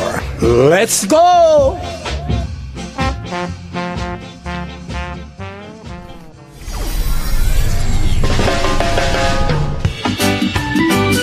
Ladies and gentlemen all over the place, diaspora locally, welcome to part 2 of this great Java music experience for Reggae Month. Featuring now the voice of Andrew Casanova alongside Bob 5. Oh no, oh no. Everybody out there, let me see you wave those hands, come on.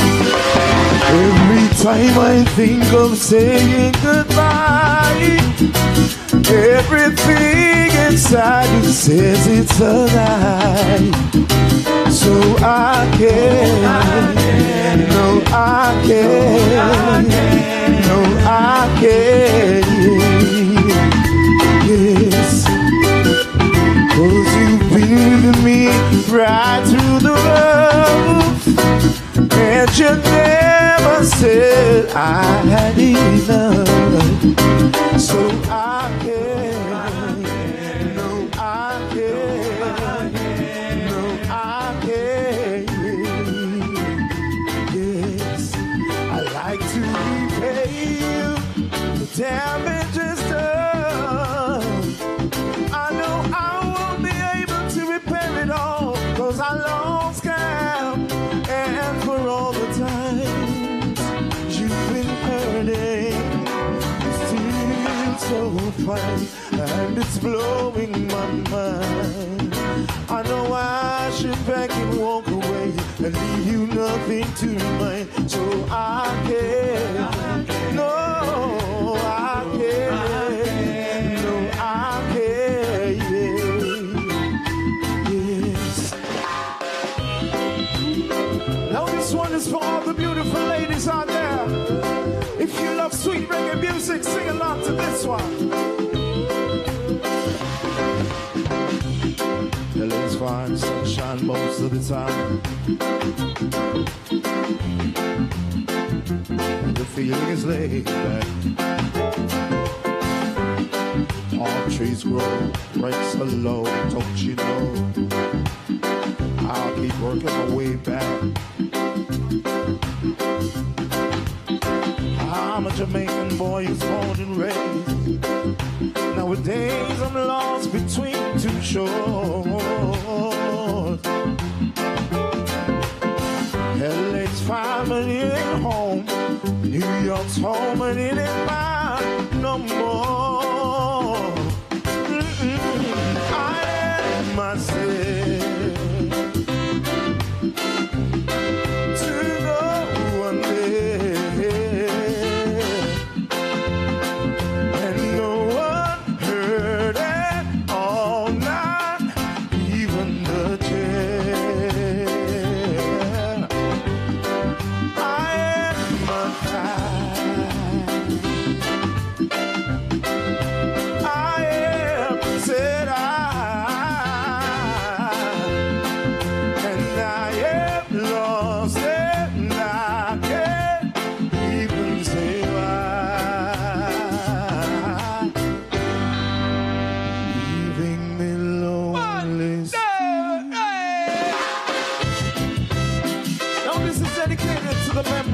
Mr. Johnny Johnson of the techniques. Rest in peace, my brother. For so long I've been a traveling man. Oh, it's been a long time. I was just rolling around all over this land. With just one goal in mind. So I'll keep searching to find my love, hoping she will come along one of these days. Yeah, yeah. To this traveling man, a man, a man, traveling man. I'm tired of being a traveling man. I wanna stop rolling around. I was so happy when I found my true love. Cause that I've been around. So I keep searching to find my love, hoping she will come along one of these days. Believe me, to this traveling man, a man, a man, traveling man, traveling man. Oh, to stop from rolling around.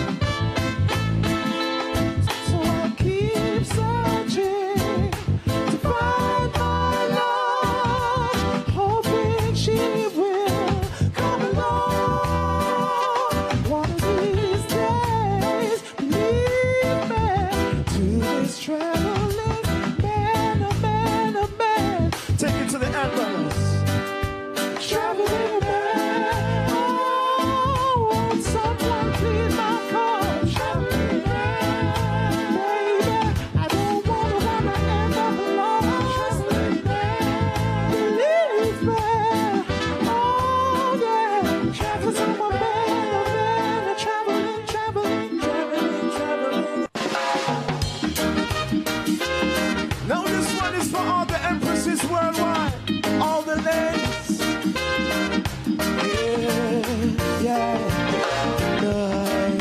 I've never been someone shy until I see your eyes.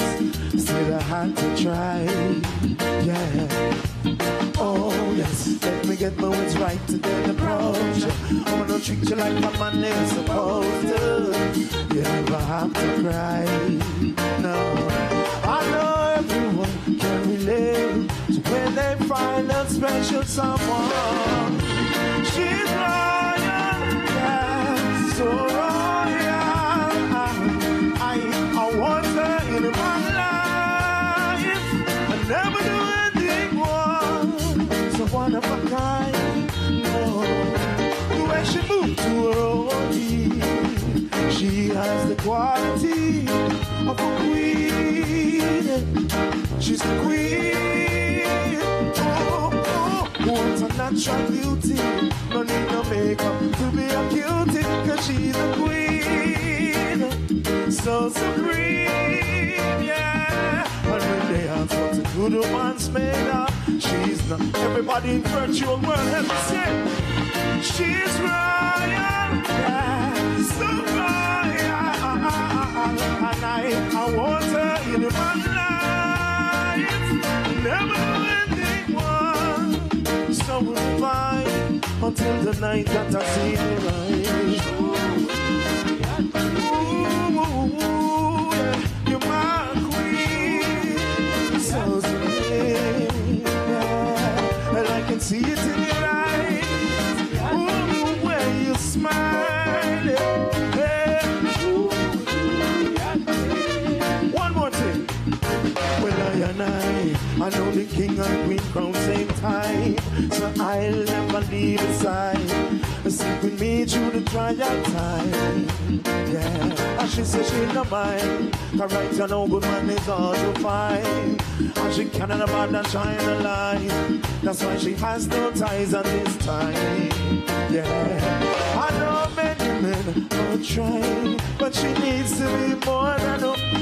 See, she's royal, yeah, so royal, and I want her in my life.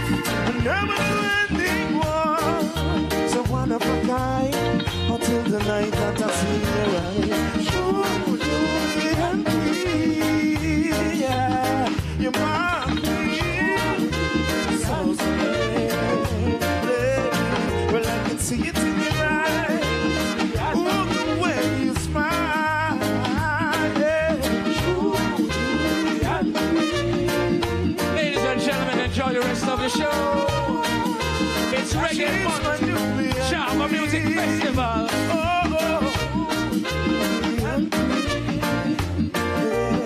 Well, I can see it in your eyes. I can see it in your eyes. Yeah. Thank you.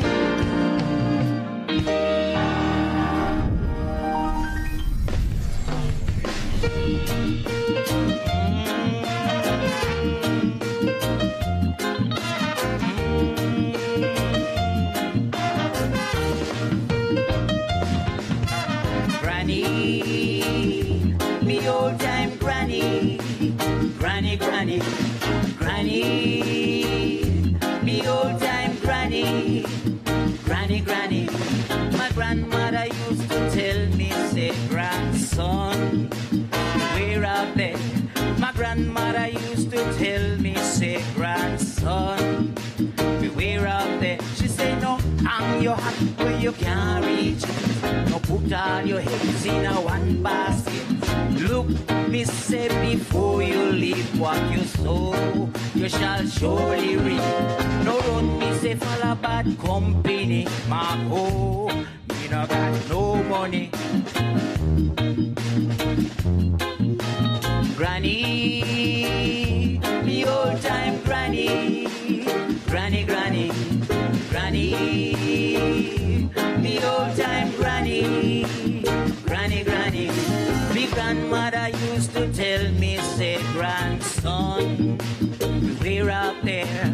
Me grandmother used to tell me, say, grandson, we're out there. She say, no, hang your hat to where you can't reach. No, put all your eggs in a one basket. Look, me say, before you leave what you sow, you shall surely reap. See, don't make me tell you about the little country. Then she start to tell the history. She tell me about Paul Bogle. She tell me about William Gordon. She tell me about Norman Manley. She tell me about Buster Mante. She tell me about Marcus Garvey. Don't you forget Okompong Nanny. Granny, me old time granny. Granny, granny, granny, me old time granny. Granny, granny. St. William Grantham was a good man. Don't forget Kojo the Maroon. Hey, how you feeling? She tell me about 1938. That was the time that I was suffering. So look, me say, before you leave what you sow, you shall surely reap. Look, me say, before you leave what you sow, you shall surely reap. No run, me say. No run, me say. No run, me say, follow bad company, Marco. Me no got no money. Granny, me old time granny. Granny, granny, granny, me old time granny. Granny, granny, granny, me old time granny. Granny, granny, granny, me old time granny. Granny, granny. If you don't have a problem, just put up your hand, you're good. But from you have a problem, this one is for you.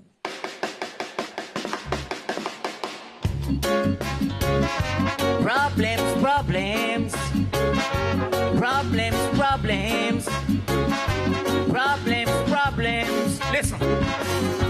When you think you are right and everyone is wrong, and you don't even listen to no one, you have a problem. A serious problem. You have a problem. A serious problem. Your friends are always new, cause no one gets along with you. Simple trip on the bus, it end up in a cuss. Even malice your neighbors claim they are jealous of you. It's time you check yourself. No one else can help. You have a problem. A serious problem. You have a problem. A serious problem. It's time you check yourself. No one else can help. It's all in your hands. Try to understand. If you think you are right and everyone is wrong, and you don't even listen to no one, you have a problem. A serious problem. You have a problem. A serious problem. Problems, problems, yeah. Problems, problems, yeah. Problems, problems, yeah. Problems, problems, yeah. So when you think you are right and everyone is wrong, and you don't even listen to no one, you have a problem. A serious problem. You have a problem. Are you got a problem? You got a problem. Problems, problems, yeah. You have got a problem, yeah. Problems, problems, yeah. You got a problem. You got a problem. You got a problem. A serious problem. You have a problem. A serious problem. You've got a problem. Yeah, problems.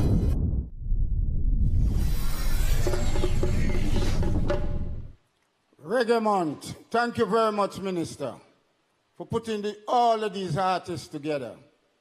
For we are not only friends, but we are idols. And this is the greatest show, especially if you are my age.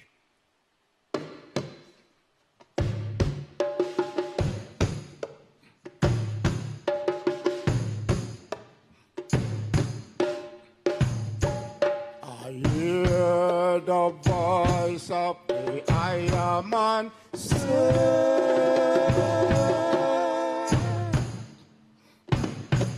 Babylon, your throne gone down, gone down.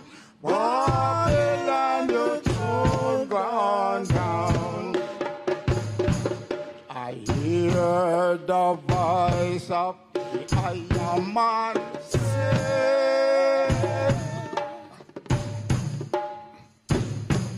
Babylon, your throne gone down, gone down. Babylon, your throne gone down. By the rivers of Babylon,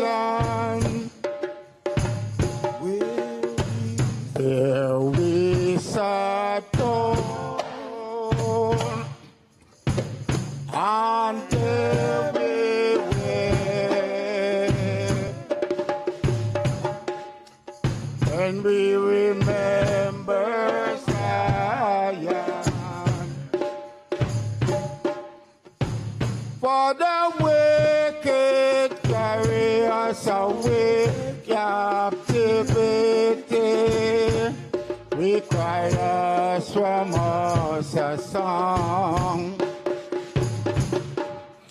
How can we sing King Alpha song in a strange land?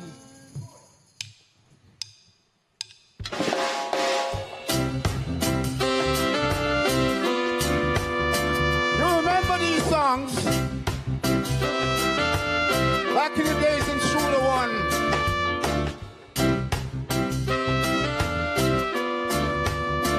Lord, better get ready. Come to rock steady. Yeah. You've got to do this new thing. Now that you're ready, you've got to do it just like Uncle Freddy if you don't know. Shake your head, rock your body like, shake your shoulders, everything is fine and see. Whoa, oh, oh, oh, oh, oh. You've got to let me go. Now you ready? I'm too rock steady. Yeah. You've got to do this new dance. Now that you're ready, you've got to do it just like Uncle Freddy. Now that you know, shake your head, rock your body like, shake your shoulders, everything is fine and see. Can I hear it?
Take it down a little bit. Take it down a little bit. I'm going to show you how we used to build the music back in Channel 1. Studio 1, Randy's, Federal Studio. Bob Marley never leave percussion out them songs. And that's why Bob song them last so long. So you're at your home, every piece of instrument I take out of the bag, I want you say, go on.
You see all of those instruments played on a lot of the big hit songs from the 60s and 70s.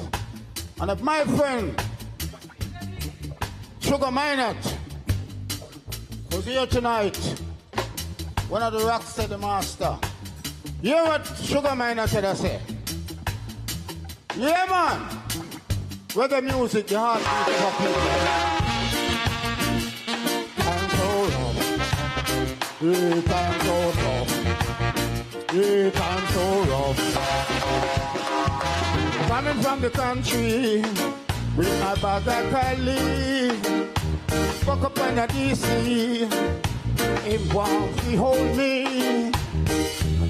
Don't you run now, you man, you hold it away, you slip you inside, and if you run you can die, cause I've got right in my hip. Can I hear it? Oh, please don't touch my eyes. Oh, please don't touch my collar. Oh, children dying for hunger and high man a suffer. So you get to see this Cali that feed me. 50 cents a stick, and $1 a quarter. That's what keep me alive. Me and my 2 kids and wife. Give me a chance, let me go on a little faster. Just let me pass through, and God will bless you. Can I hear it?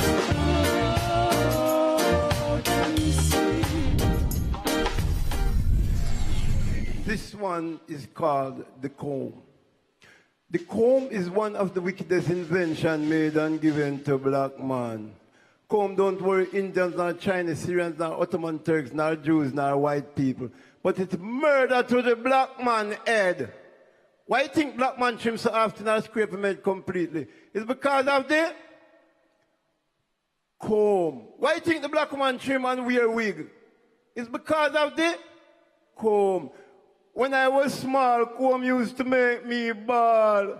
My mother used to slap me and say, "You're too damn nasty." And I'll predict to me I could turn Rasta like Rasta, turn backfish or turn camel. Most youth, when them hear about the comb, them cry. The barbers will always lick their fingers, trimming, scraping, balding, and ducking heads and making billions of dollars. I, for one, have dreaded barbers from way back in my youthful days. It all started with my father, who was very strict when it came to the comb. You comb your head from morning, boy. No, that's but I make it now. Come make a comb it for you too blasted, nasty boy. And so the wickedness started. My father used to comb my head with strong passion. The more I cried, the harder he combed, because crying signified nastiness. Cleanliness is godliness, boy. God don't like uncombed hair. So he buy me a fine teeth comb. The first time I use it, I dash it away. When my father asked me for it and I told him it lost, him say, "You too damn late." It's dash it away. And him say, "It's all right. You know, like comb your head. All me have to do is trim your regular." So every 3 weeks, barber for me. My hair couldn't even get no time to grow.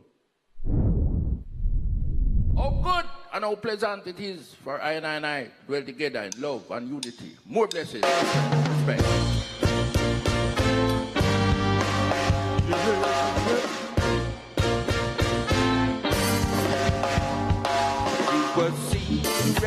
round with him again.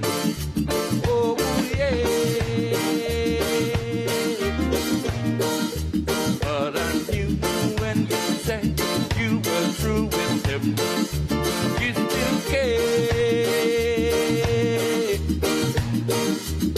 Oh, just as I thought you were mine, he gave you that day on land. Guess while you running round, you're gonna be left with a broken arm.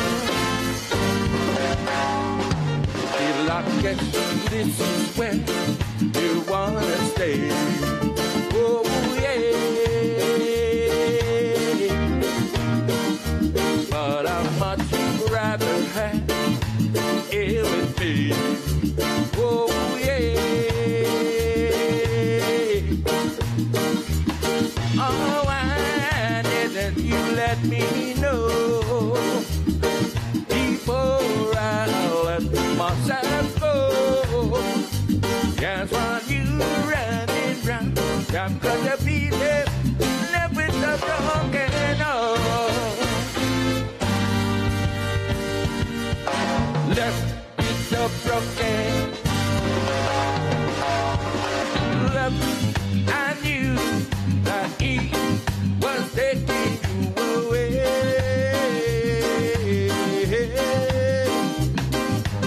Well, he was looking at you that day. Oh, I guess I am to find another love. Oh, yeah.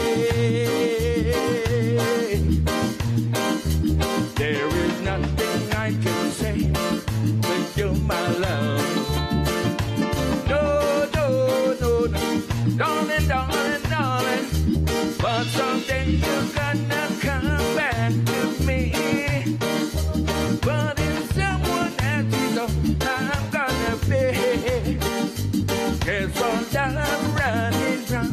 You're gonna be left with a broken arm. Left with a broken. Left with a broken. Left with a broken heart.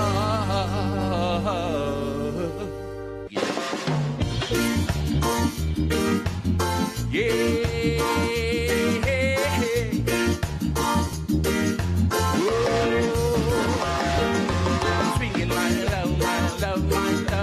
Don't do sad, the party. Forget your sorrows until tomorrow. Don't be upset in the party, baby. Whenever you're ready, hold my hands when you're ready.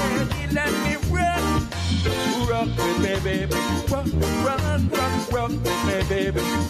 Rock, rock, rock with me, baby. Rock with me, girl. Rock with me, girl. Rock with me, yeah. It's sweet, my love, my love, my love. Don't get so sad in the party.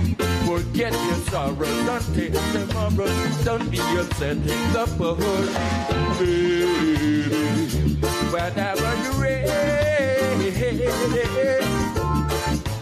hold my hands when you're ready. Let me rock, rock with me, baby.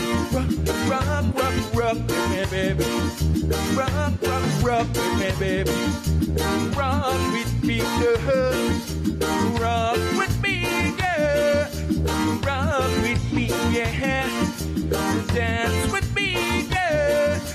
Dance with me, yeah.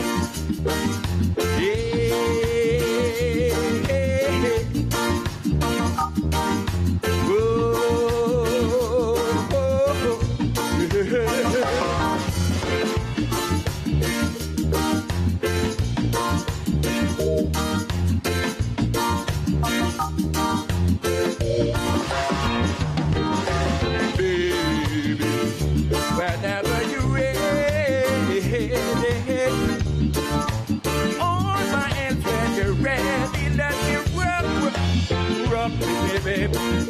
Rock, rock, rock with me, baby. Rock, rock, rock with me, baby. Rock with me, girl. Rock with me, girl. Rock with me, yeah. Dance with me, girl. Dance with me, yeah.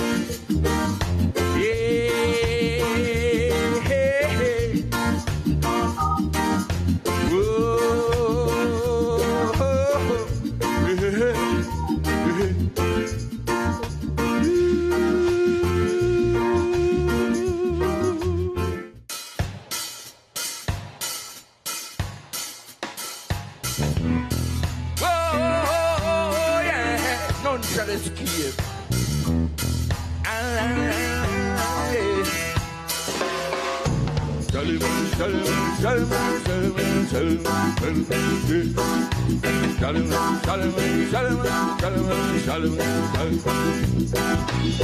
None shall escape the judgment in this time. These words I say to all mankind. None shall escape the judgment in this time. That is what I say to all mankind. Arise, black man, Jehovah will come forward into Babylon. Declare we will rise, justice among the heathen. Get the weak God must fall, only the righteous stand in this congregation of Jehovah. Anything I say, I will always do. Anything I say, I will always do, because I love you. Because I love him. I love him, I'll serve him all the days of my life. In the house of the Lord, God Rastafari. I love him, I'll serve him all the days of my life. In the house of the Lord, God Rastafari.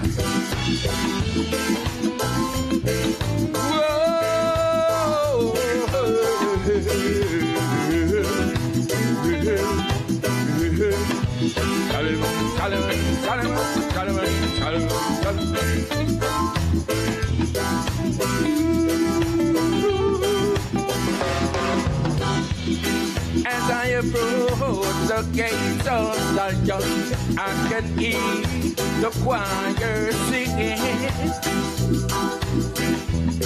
As I approach the gates of Zion, I can hear the choir singing. I love him, I'll serve him all the days of my life. In the house of the Lord, God Rastafari. I love him, I'll serve him all the days of my life. In the house of the Lord, God Rastafari. God shall escape the judgment in this time. In words I say to all mankind. God shall escape the judgment in this time. These words I say to all mankind. No, no, never no. No, no, no, no. No, no, no, no. No, no, no, no. No, no, no. No, no, no. No, no, no. No. Move out of Babylon, Rastaman. More it's true. Move out of Babylon, Rastaman, and leave out the wicked man. Move out of Babylon, Rastaman, leave out the wicked man.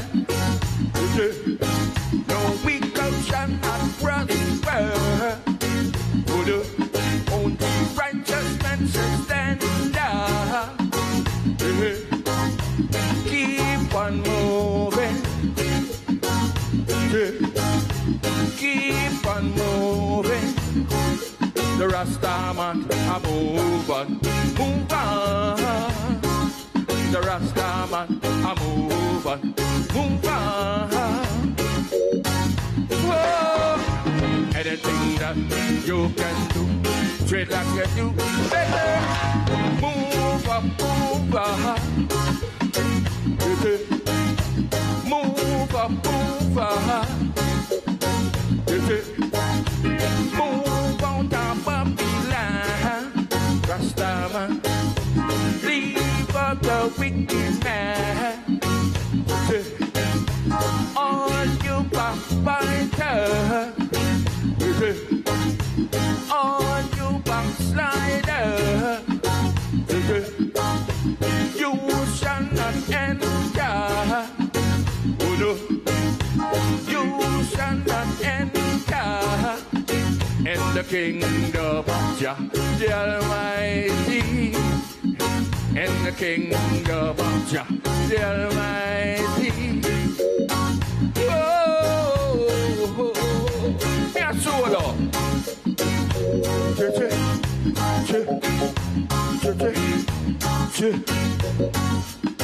No riches cannot enter. Oh no, no weed that cannot enter. Oh no, render your heart, not your garment. Make your heart be pure and true. Make your heart be pure and true. Whoa. Move on top of the line, Rastaman. Leave on the wicked man. Move on top of the line, Rastaman. Leave on the wicked man. Move up. Move up.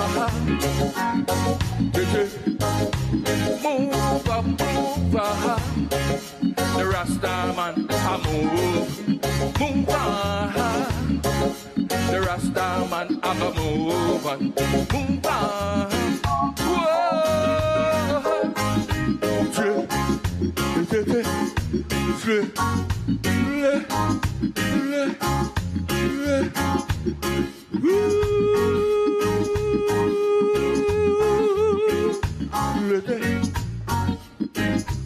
Move up, move up, move up, move.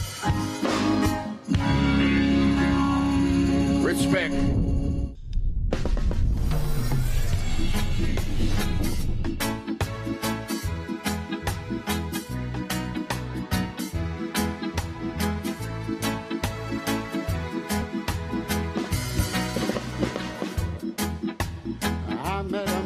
Jingles and all dance to you. But watch you with silver hair, ragged shirt, and baggy pants to love. Build the house of shoes. We can jump so high, Lord. He can jump so high that he lightly touched down.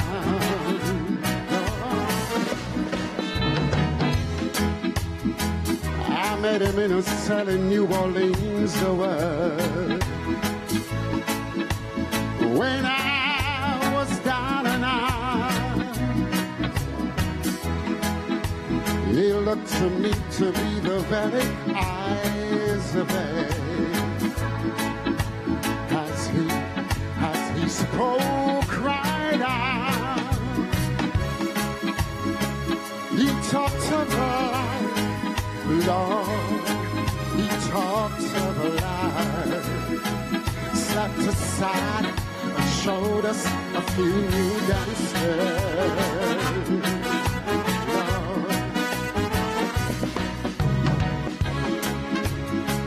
Mr. Bojangles,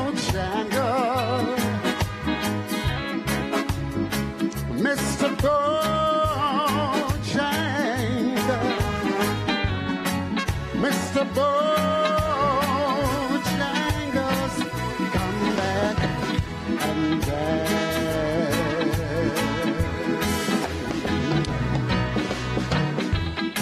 He said his name was Bojangles and he danced a bit right across the floor. Then he lifted his pants, found a better sense, and he jumped up high. That's when he kicked his heel. Then he let go that Lord, he let go that leg, grabbed his clothes and twisted right back around. No, no.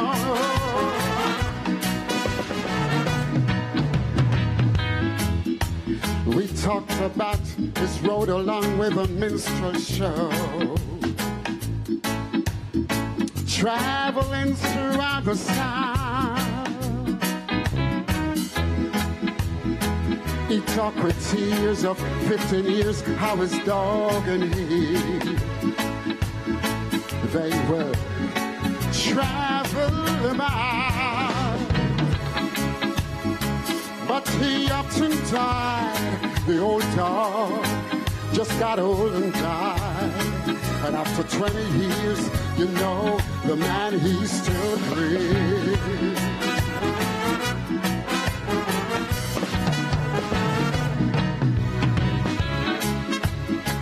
Mr. Bojangles,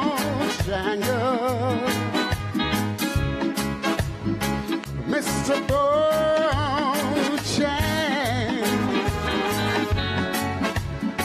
Mr. Bojangles, come back and dance.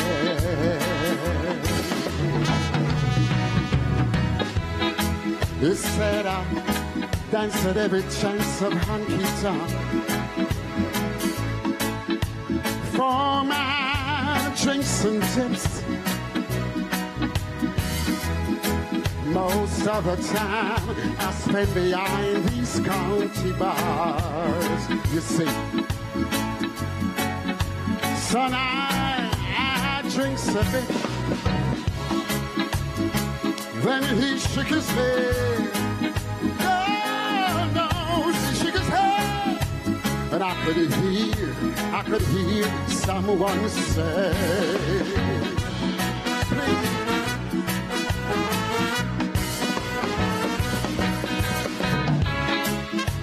Mr. Bojangles,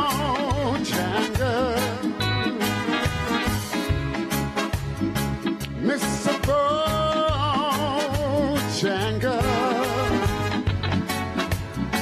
Mr. Bojangles, come back and dance. One more time. Mr. Bojangles,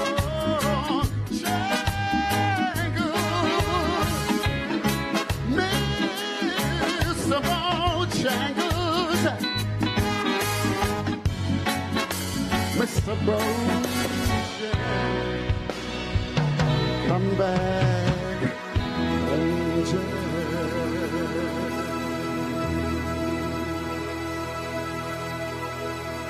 Thank you.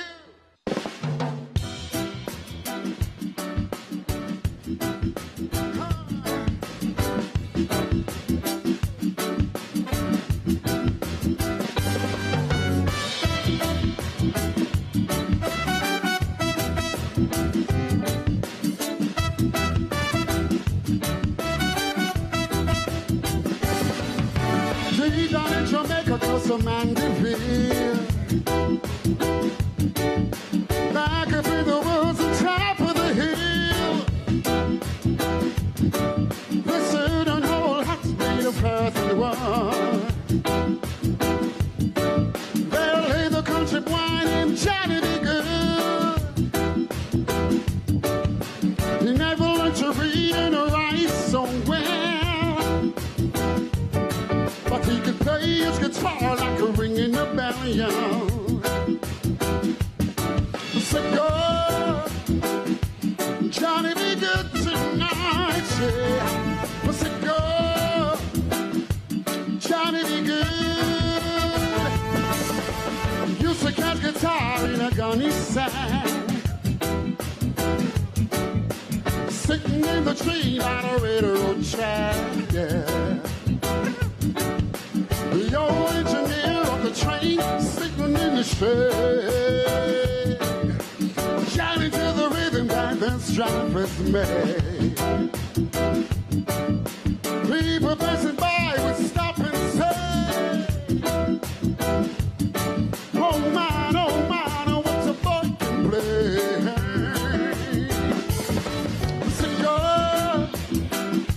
Johnny, be good tonight, yeah. So go, you better be good.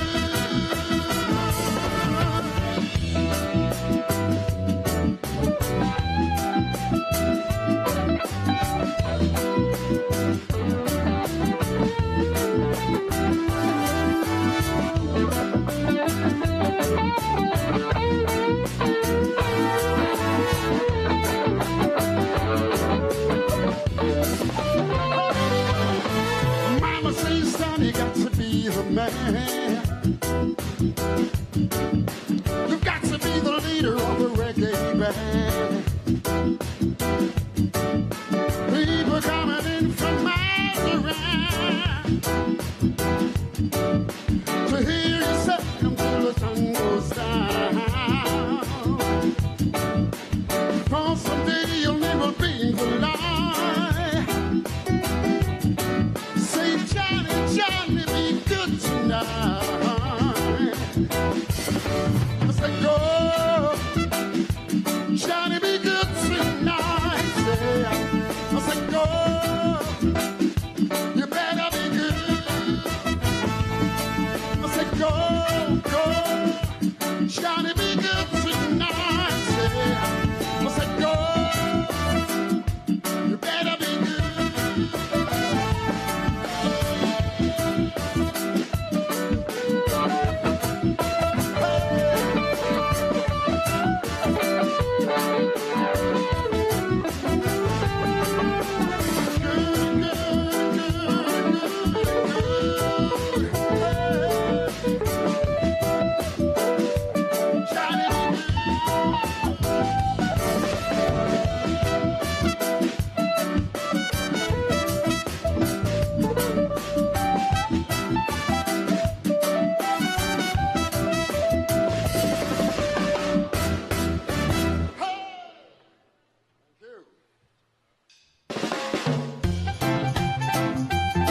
This is party time, oh party time, yeah. Party time, oh party time.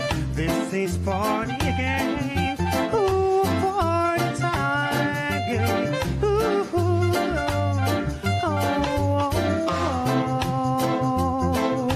we're having a party tonight, oh people. Everything will be alright. Come on, everyone. It's time that we should have some fun. We got to live some life before we're old.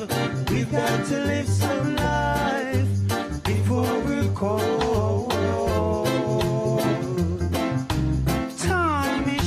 So hear me, man. Let's live the life the best we can. Don't try to work your soul away. Come on, remember there's another day.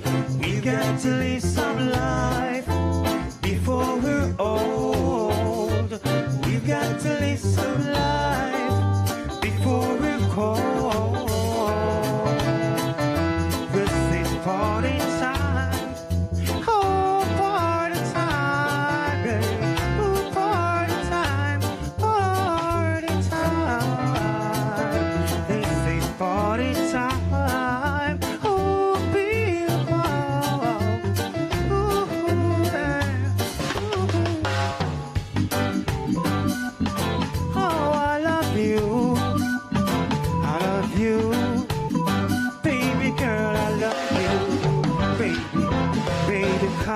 with me, my love, to the sea of love. I wanna tell you how much I love you. I love you, girl. Baby, do you remember the time we met? That's the day, girl, I knew I won't forget. I wanna tell you how much I love you. Oh, pretty baby, baby, come with me, baby, to the sea, my love, of love. Baby, do you remember the time we met, baby? Baby, that's the day. I know you and I, we won't forget, no. I wanna tell you how much I love you. Oh, baby, I love you, girl. Oh, I love you. Oh, let me.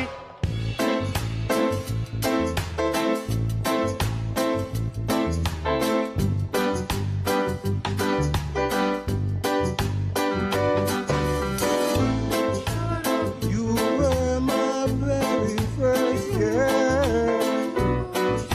I love you more than anything in this whole world. Why did you leave me to cry?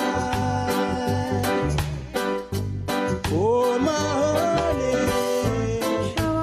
at times that I pass you by, you could see the teardrops falling from my eyes.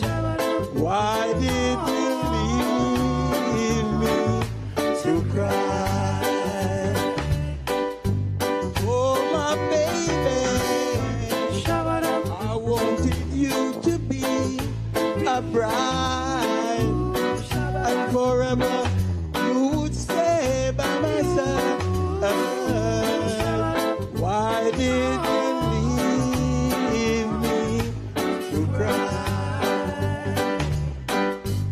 Oh, my baby, now that I'm so all alone, and I've got no one to call my very own. Why did you leave me to cry? Oh, my baby,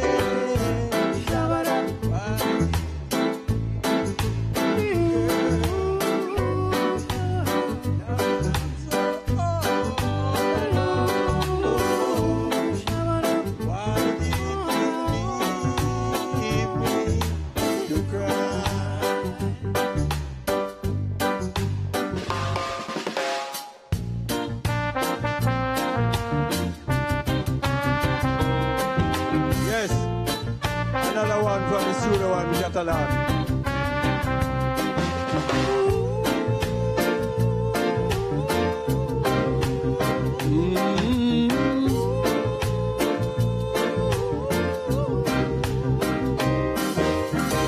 I lost my baby, but she's coming back. Yeah, she wrote me a letter stating she needs me badly, and if she comes home, I'll have a precious time.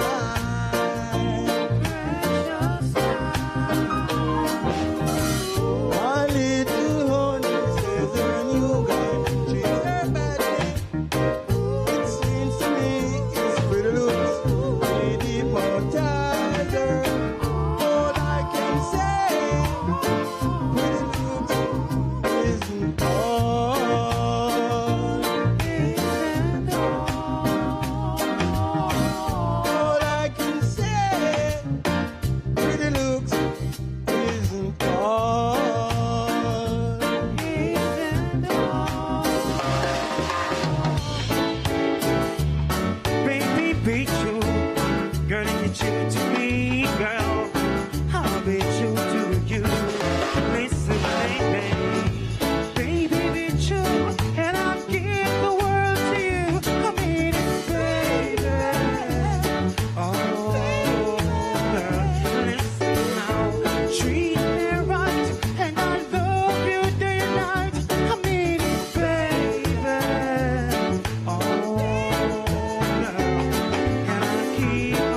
song was originally written by the Eptones, recorded in 1973 at RJ Studio. Now isn't it strange how princesses and kings found their capers in sort of serene. And that's why common people like you and me, we're the builders for eternity. And the teachers give it a bag of tools, a shapeless man and a book of rules. But it's just to make their lives keep flowing. Oh, listen, like stumbling back or the stepping stone. And that's why common people like you and me, we'll be builders for eternity. And the teachers giving a bag of tools, a shapeless man and a book of rules.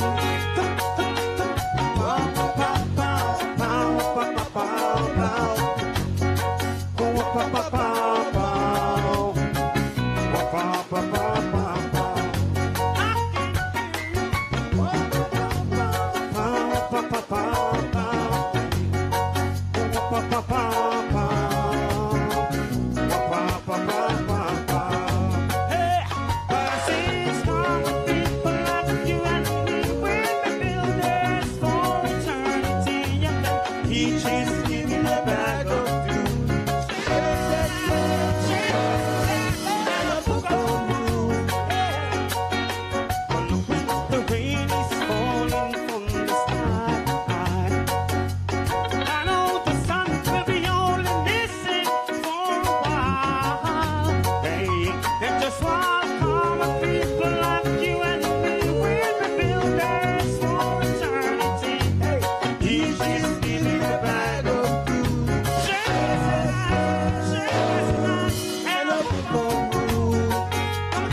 Thank you. Yeah.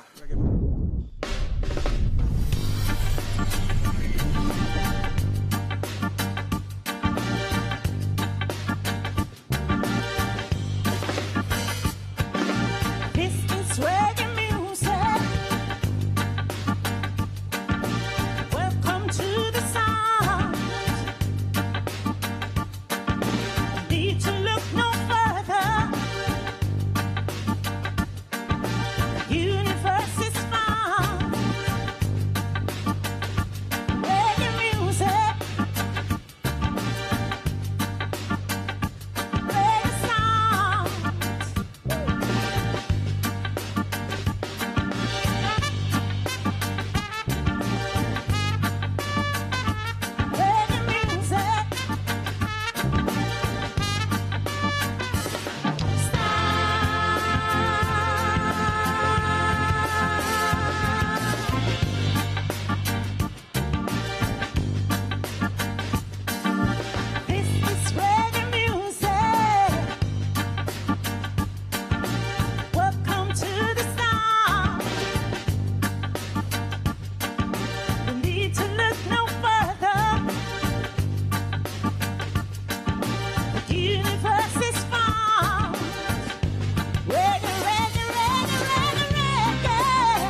Lord, hear me.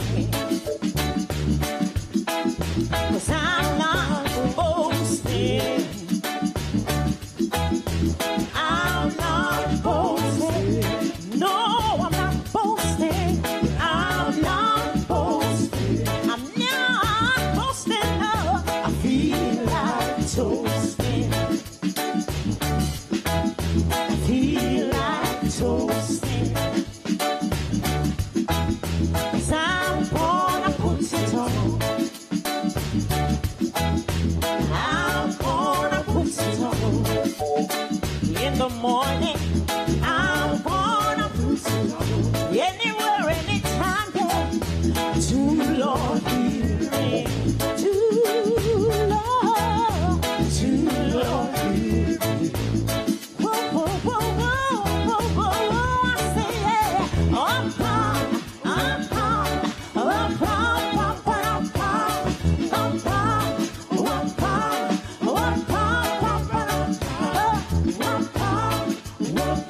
proud, I'm proud, I'm proud, I'm proud, I'm proud, I'm proud.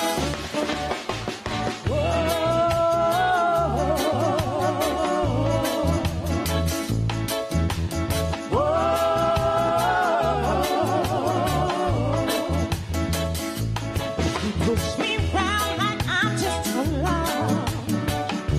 You trample me all over. Treat me just like you treated the blind. You wanna see me suffer, but I get on my feet again. Ride the waves to happiness. I burn all the hurt and pain. In times like these, where survival is the game. Let's stay on. Whoa.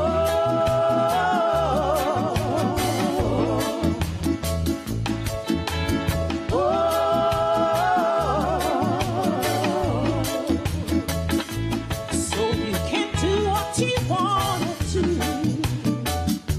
I know that I can stand the test.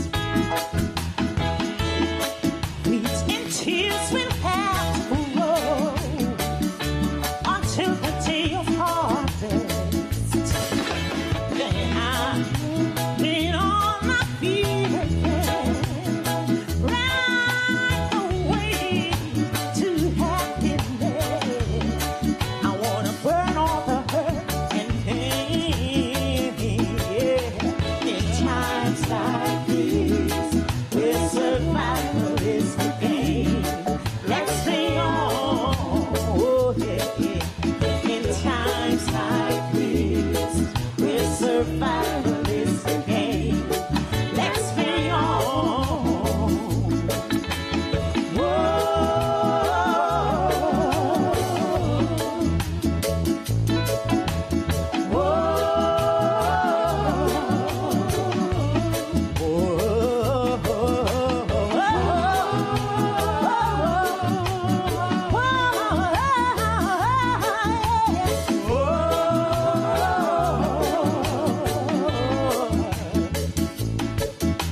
Then I'll get on my feet again. Ride the waves to happiness. I burn all the hurt and pain. Oh yeah, in times like these, where survival is the game. Let's play on.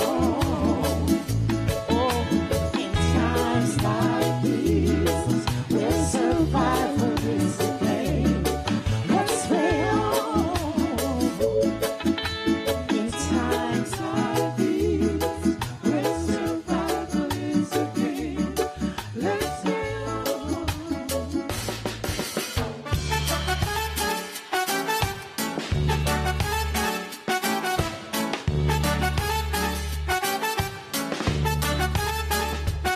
No, every day, man, I'm chilling, just touch me, say they love me. Love me to them heart and soul. And some of them, I look it so warm, with me lover. Someone take full chaotic confusion, moderation, exploitation, and intimidation. That is why I am a one-man girl. I am a one-man woman. I am a one-man girl. I am a one-man woman. So, well up you want if you want. Well up you want if you want. Ooh, run it again, Papa.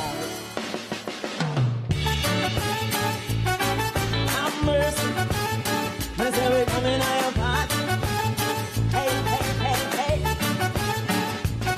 So every team, man, them just touch me, say they love me to them heart and soul. And some of them are look dead, some want me love, some want take full control, but I can't take confusion, moderation, intimidation, and the frustration. And that is why I am a one-man girl. I am a one-man woman. I am a one-man girl. Oh yes, you're looking at it. Yes, you're looking at it. Oh, you sexy. Well, look, you want if you want woman, woman. Wave your hand if you want man. Well, look, you want if you want. Well, look, you want if you want. Well, look, you want if you want. Well, look, you want if you want. Well, look, you want if you want. Well, look, you. Well, look, you. Well, look, you. Well, look, you. Well, look, you. Well, look, you. Well, look, you. Well, look, you. Well, look, you. Well, look, you. Well, look, you. Well, look, you. Well, look, you. Well, look, you. Thank you so much.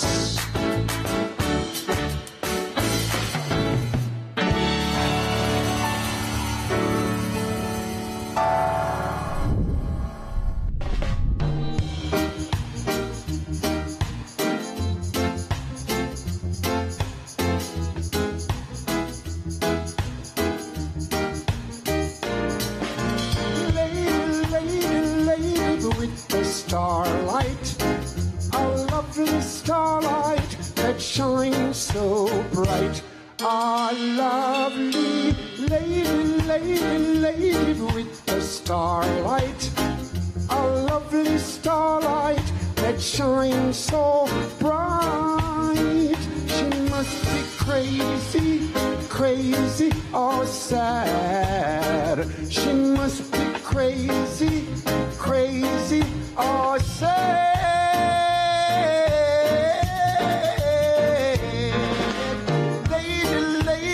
Lady with the starlight, a lovely that shines so bright.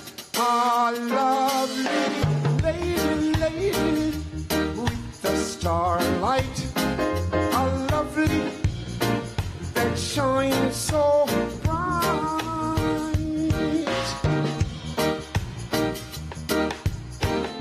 Whoa,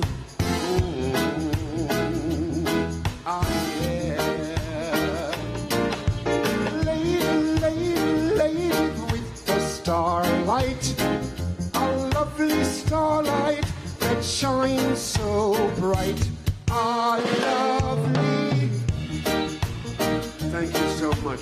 Starlight, a lovely starlight that shines so bright.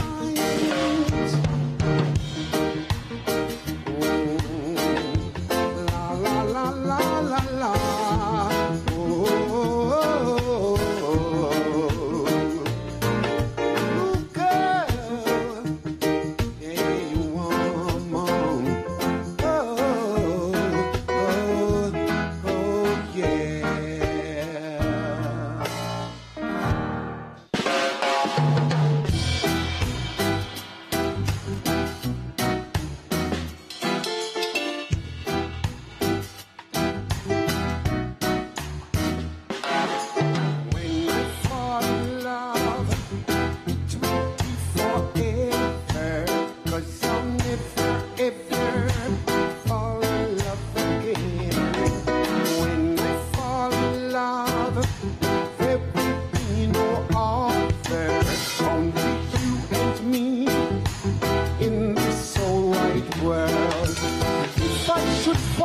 Love again, need to be your pleasure.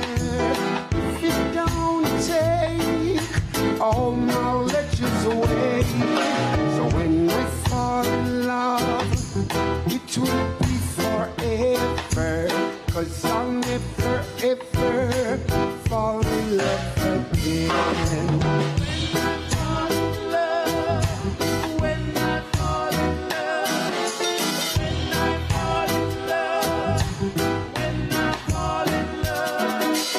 When I fall in love, it will be forever, 'cause I'll never ever fall in love again. When I fall in love, there could be no other, only you and me in this whole wide world. If I should fall in love again, need to be a pleasure. If it don't take all my legends away, so when I fall in love, it will be forever, 'cause I'll never ever fall in love again. La la la da. Oh, when you fall in love, let it be forever. Talk to your brothers and sisters. When you fall in love, let it be forever. Talking to your brothers and sisters. When you fall in love.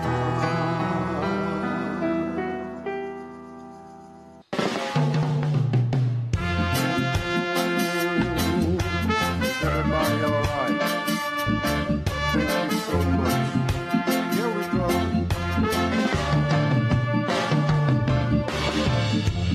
Baby, I'm not joking, and it's not what I'm smoking.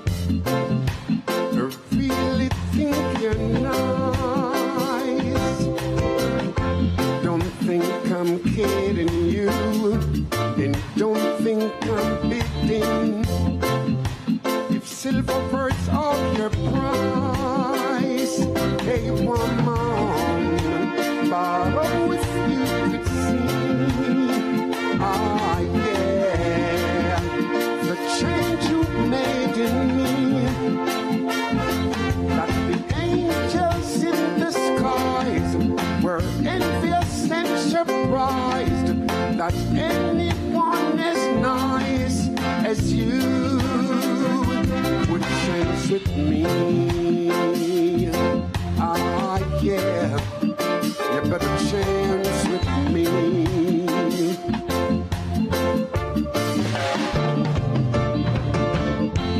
Baby, I'm not joking, and it's not what I'm smoking.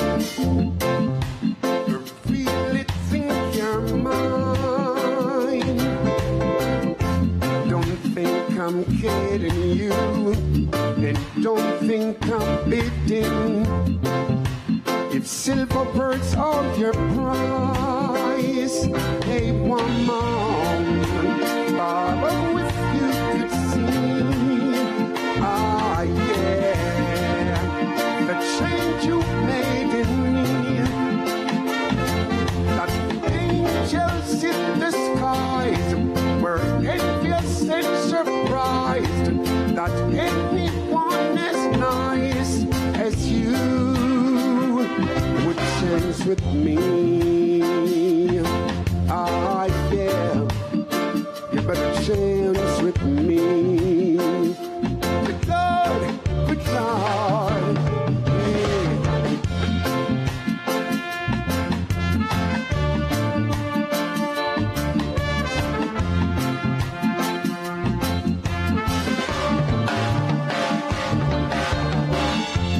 Baby, I'm not joking, and it's not what I'm smoking.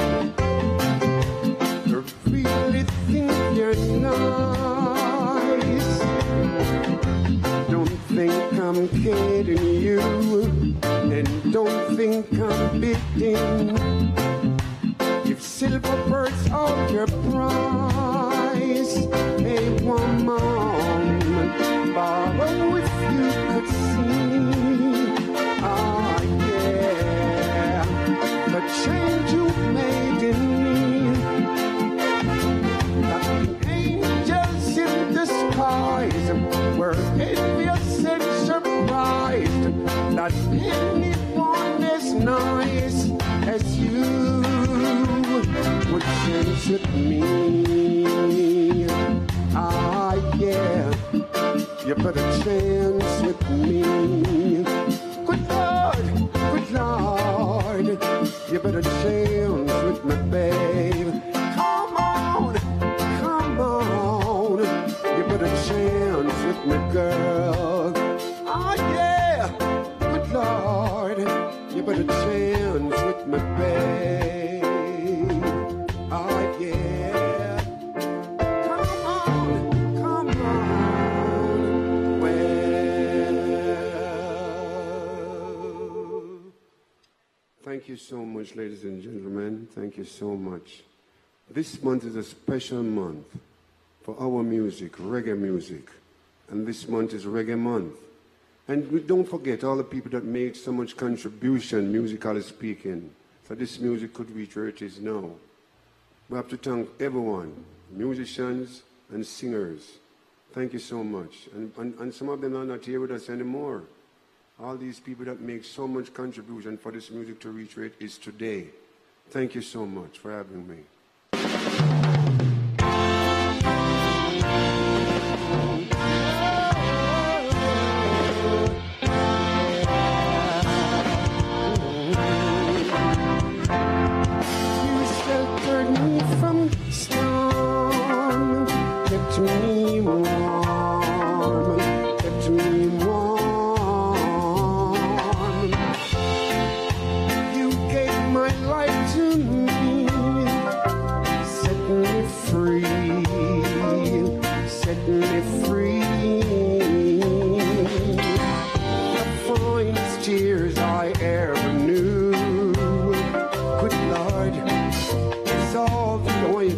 With us, you got to give everything I own.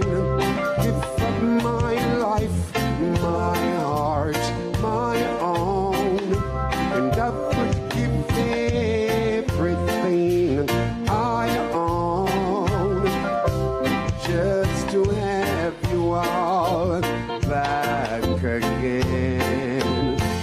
There's someone you know, you're loving them so, but they're taking it all for granted.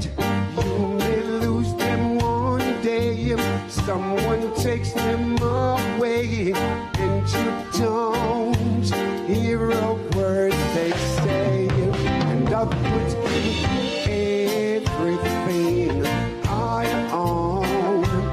Give up my life, my own, and I would give everything I own just to have you all back again, just to talk to you words again.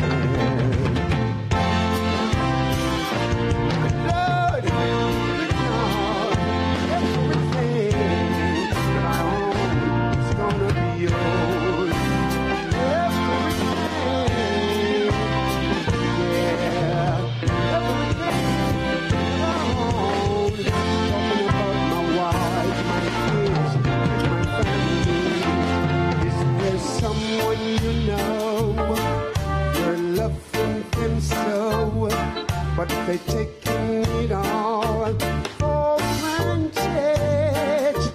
You may lose them one day, someone takes them away, and you don't hear a word they say. And I've given everything I own. Give up my life, my heart, my own. And I've given everything I own just to have you all back again, just to talk to you. Word, take it down, take it down. Everything that I own is gonna be yours, yours forevermore. Talk